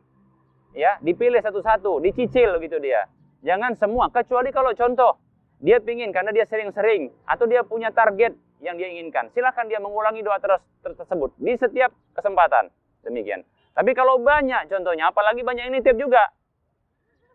Ya kan, betul kan? Ya, orang kampung itu datang, kakek, nenek dari pihak ini itu banyak sekali nitip. Ya kan, sampai dituliskan. Begitu dibuka, jatuh ke bawah dia. Kan gitu kan? Nah, kalau seperti ini memang agak repot kita. Kita punya doa sendiri, dia banyak kali doanya, dan itu sekampung. Nah, kalau untuk yang seperti ini, nanti repot kalau ditanyain, udah didoakan? Nah, di situ, payah itu. Maka, saya ajarkan begini sama orang-orang yang ini. Kalau dibekali doa, gitu ya. Maka caranya adalah, sekali doa saja. Semua kertas-kertas tadi itu, dikumpulkan di tangan, minta sama Allah. Ya Allah, kabulkan ini ya Allah. Gitu. Nanti kalau ditanya, udah didoakan, mantap sudah. Nah, gitu. Di depan Ka'bah kudoakan katanya. Tapi nggak dirinci. Tapi dipegang semua, ya Allah, doakan yang di sini ya Allah. Ah, gitu. Paham ya? Capek awak doakannya itu. Kenapa? Ya kita punya doa sendiri ya kan? Nah, begitu. Baik. Jadi di sini 3 kali doa, ya. Zikir sekali, doa sekali, zikir sekali, doa lagi. Zikir, doa lagi. Zikirnya apa tadi? Allahu Akbar, Allahu Akbar, Allahu Akbar. La ilaha illallah wahdahu la syarika lahul mulku wa lahul hamdu. Yuhyi wa yumitu wa huwa ala kulli syai'in qadir. La ilaha illallah wahdah. Anjaza wa'dah. La ilaha illallah wahdah. La, ada yang menambahkan la syarikalah. Anjaza wa'dah. Wa nasara 'abdah. Wa hazamal ahzaba wahdah. Doa. Zikir, doa, zikir, doa, zikir, doa. Bukan zikir, zikir, zikir, doa, doa, doa. Bukan. Tapi apa? Zikir, doa, zikir, doa, zikir, doa. Bisa dipahami? Baik. Nah, setelah ini, maka bergerak. Ya, bergerak menuju Bukit Marwah. Ya. Sebenarnya ini ada dua jalur. Jalur dari Bukit Sofa ke Marwah, nanti kemudian ada lagi mengintar dari Bukit Marwah ke Sofa, di sebelahnya. Cuma kurang lahan, nggak apa-apa seperti ini ya. Masih tahu aja nanti, loh nggak sama? Iya, karena memang kurang lahan ini ya. Baik. Nah, apa yang dibaca dari Bukit Sofa ke Marwah dan Bukit Marwah ke Sofa, tidak ada bacaan khusus kecuali nanti ketika melewati tanda hijau. Tanda hijau di sini adalah lampu-lampu, ya. Nah, sebenarnya ini adalah wadi. Wadi itu artinya lembah dia, agak turun landai dia sebenarnya. Aslinya. Tapi ini karena sudah di marmer semuanya dan di gedung. Jadi dia lebih dingin lah pokoknya ya. Dan itu insya Allah Ta'ala cocok memang untuk orang yang haji, orang yang umroh ya, dalam kondisi nggak panas. Karena orang begitu banyak berdesak-desakan, tapi insya Allah tidak kepanasan insya Allah Ta'ala. Ya. Baik ya. Tidak ada bacaan khusus. Silahkan diulangi lagi. Tadi baca Al-Qur'annya atau ditambah bacaan Qur'annya. Kemudian baca apa lagi? Zikir. Zikir pun silahkan yang lain. Boleh yang seperti tadi, yaitu zikir yang dia menggabungkan beberapa zikir yang itu memang ada hadisnya, yaitu hadis tentang zikir mutlak. Subhanallah walhamdulillahi wa la ilaha illallah wallahu akbar. Kemudian la haula wala quwata illa billah, itu seperti itu, zikir seperti itu ya. Nah, bisa juga doa. Ya. Nah, tapi ada bacaan khusus dari Abdullah ibnu Mas'ud radhiyallahu anhu ketika melewati tanda hijau ini. Dan di sini dianjurkan bagi laki-laki untuk lari kecil, bukan lari sprint, ya.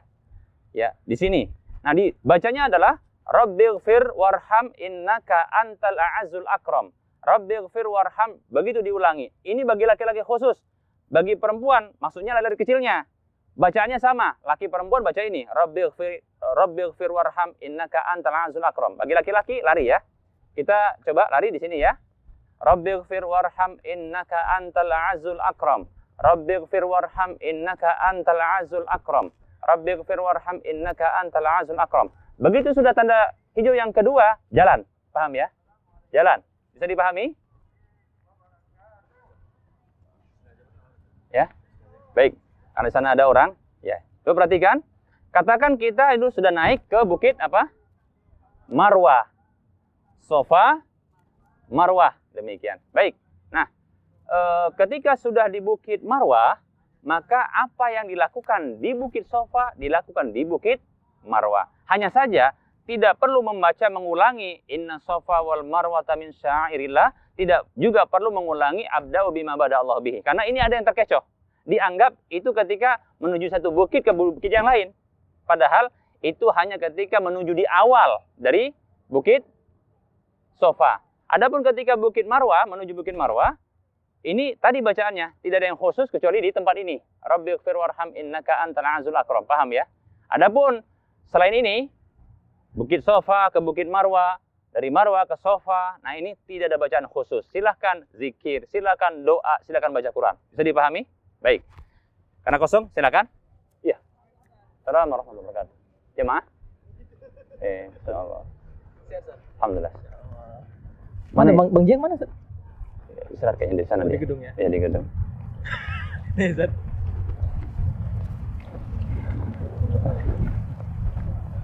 Baik, ya. Silakan ini zikir, silakan baca Quran, kemudian silakan apa? Silakan untuk berdoa, ya. Dan ini tidak lari ya, cuma jalan saja, jalan, dan hindarkanlah ngobrol, apalagi gunjing, ribah gitu, ya. Mending bahas poligami itu lebih bagus. Ya kan?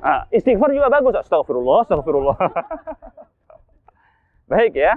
Nah, sudah di Bukit Marwah, maka ngambil posisi juga di atas. Kalau saya sarankan, ambil posisi itu kalau di Bukit Marwah, itu saya selalu, karena kalau dia lagi naik, di sana kadang bisa juga kosong, dia agak tinggi sedikit ini ya. Tapi di sini kadang ada polisi-polisi, kadang disuruh, karena itu bisa membuat orang terhenti, tertahan dia karena ketika ada orang berhenti. Ingat ya, menyudut dia. Naik, kalau saya sarankan adalah ketika mutar di Bukit Marwah. Di sininya, di situ ada kosong. Atau setidaknya ada space untuk bisa mepet. Ya, demikian. Nah, katakanlah inilah mepetnya. Di dinding dia.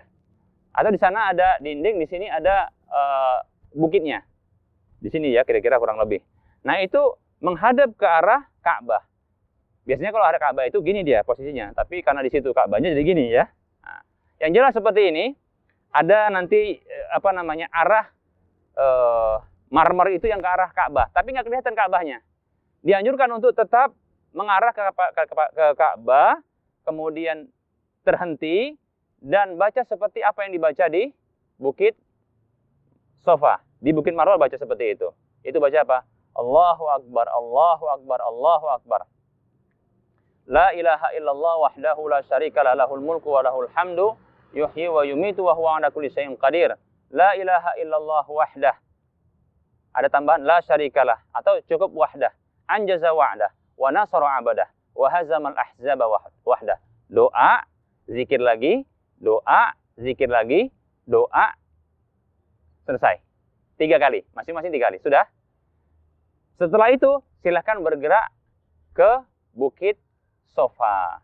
Menurun pelan, pelan, pelan. Sudah? Nggak usah buru-buru, pelan aja. Karena sudah terporsir. Ya. Jaga energi, terus pelan-pelan. Sambil zikir, atau sambil doa, atau sambil baca Quran. Begitu nanti lewat tanda hijau, sama dia. Ya, ada tanda hijau. Dan ini sejajar dengan yang jalan ini, jalur ini. Nanti jalur ini juga sama. Sejajar juga dia. Bagi laki-laki, lari-lari kecil. Sambil baca apa? Rabbighfir warham innaka antal azizul akram. Diulang, diulang, diulang. Sampai nanti begitu tanda hijau yang kedua, jalan kaki. Paham ya? 1, 2, 3, 4, 5, 6, 7. Ketika 7, apa yang dilakukan? Para ahli ilmu berbeda pendapat. Ada yang mengatakan sudah cukup, tidak perlu zikir doa, zikir doa, zikir doa. Tapi pendapat yang kuat, wallahu alam. Saya condong kepada pendapat ini, yaitu tetap zikir doa, zikir doa, zikir doa. Kenapa? Kata Rasulullah, lakukan di Bukit Marwah seperti apa yang dilakukan di Bukit Sofa. Walaupun ya akhirnya dengan itu akan menjadi 8 kali. Karena di sana sekali, 2, 3, 4, 5, 6, 7, 8 di sini. Walaupun sebenarnya putarannya adalah 7. Paham ya? Karena di start awal sudah doa sama zikir. Zikir sama doa, paham ya? Nah, permasalahannya ada tadi, masalah hitungan. Ada yang disamakan dengan putarannya. Kalau saya, karena hadisnya adalah lakukan di Bukit Marwah seperti apa yang dilakukan di Bukit Sofa, maka karena di akhir di Bukit Marwah, lakukan seperti apa yang di Bukit Sofa, gitu ya. Bisa dipahami? Nah, setelah sudah 7 kali, selesailah tahapan manasik umroh berupa sa'i. Bisa dipahami? Selesai dia. Sudah selesai, apa yang dilakukan? Saya sarankan jangan mau potong-potong di sini. Paham ya? Ngotorin. Dan itu, kalau bagi seorang yang dia ingin mendapatkan pahala yang lebih, maka hendaklah dia melakukan tahlik, yaitu gundul. Kalau dia ingin gundul, dia jangan potong pendek. Karena itu yang terhitung lebih awal, paham nggak? Ya, jadi makanya jangan dipotong dulu. Karena perlu diketahui, tidak ada syariatnya atau tidak ada para ulama yang mempersyaratkan setelah dia sa'i itu wajib untuk tahallul langsung. Tidak ada, paham ya? Bahkan kalau ditunda, contohnya. Karena pingin sholat sampai, karena ini kan tengah malam. Kemudian nanti dia pingin subuh di sini. Nggak apa-apa, setelah subuh nanti baru dia potong rambut. Disebut dengan tahallul, paham ya? Tahallul itulah tindakan atau kegiatan untuk menjadi halal dari dari ihram umrohnya atau hajinya. Bisa dipahami kira-kira? Bagaimana tahallul itu? Bagi laki-laki, maka ada dua pilihan. Yang terbaik adalah dia namanya tahlik, menggundul habis. Ya. Karena dapat tiga doa kerahmatan dari Nabi SAW. Ya.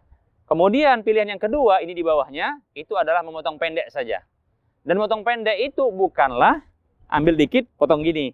Walaupun dengan seperti itu jadi tahallul. Tapi memotong itu keseluruhan. Paham ya? Walaupun disisakan dia ada pendek atau lebih panjang. Yang penting terpotong dia secara keseluruhan. Bisa dipahami? Nah, kemudian bagi perempuan tidak ada syariat cuma satu saja untuk tahallul ini, yaitu memendekkan. Kalau gundul mengerikan. Betul kan? Iya.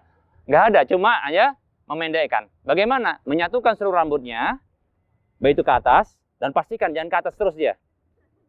Juga menakutkan. Ya, atau dia ke belakang, kemudian ambil setelah disatukan satu ruas satu ruas jari. Seukuran itu dipotong. Seperti itu. Ya. Dan pastikan itu tidak dijadikan jimat oleh yang lain. Karena haram. Paham ya? Baik. Setelah itu selesai sudah semua.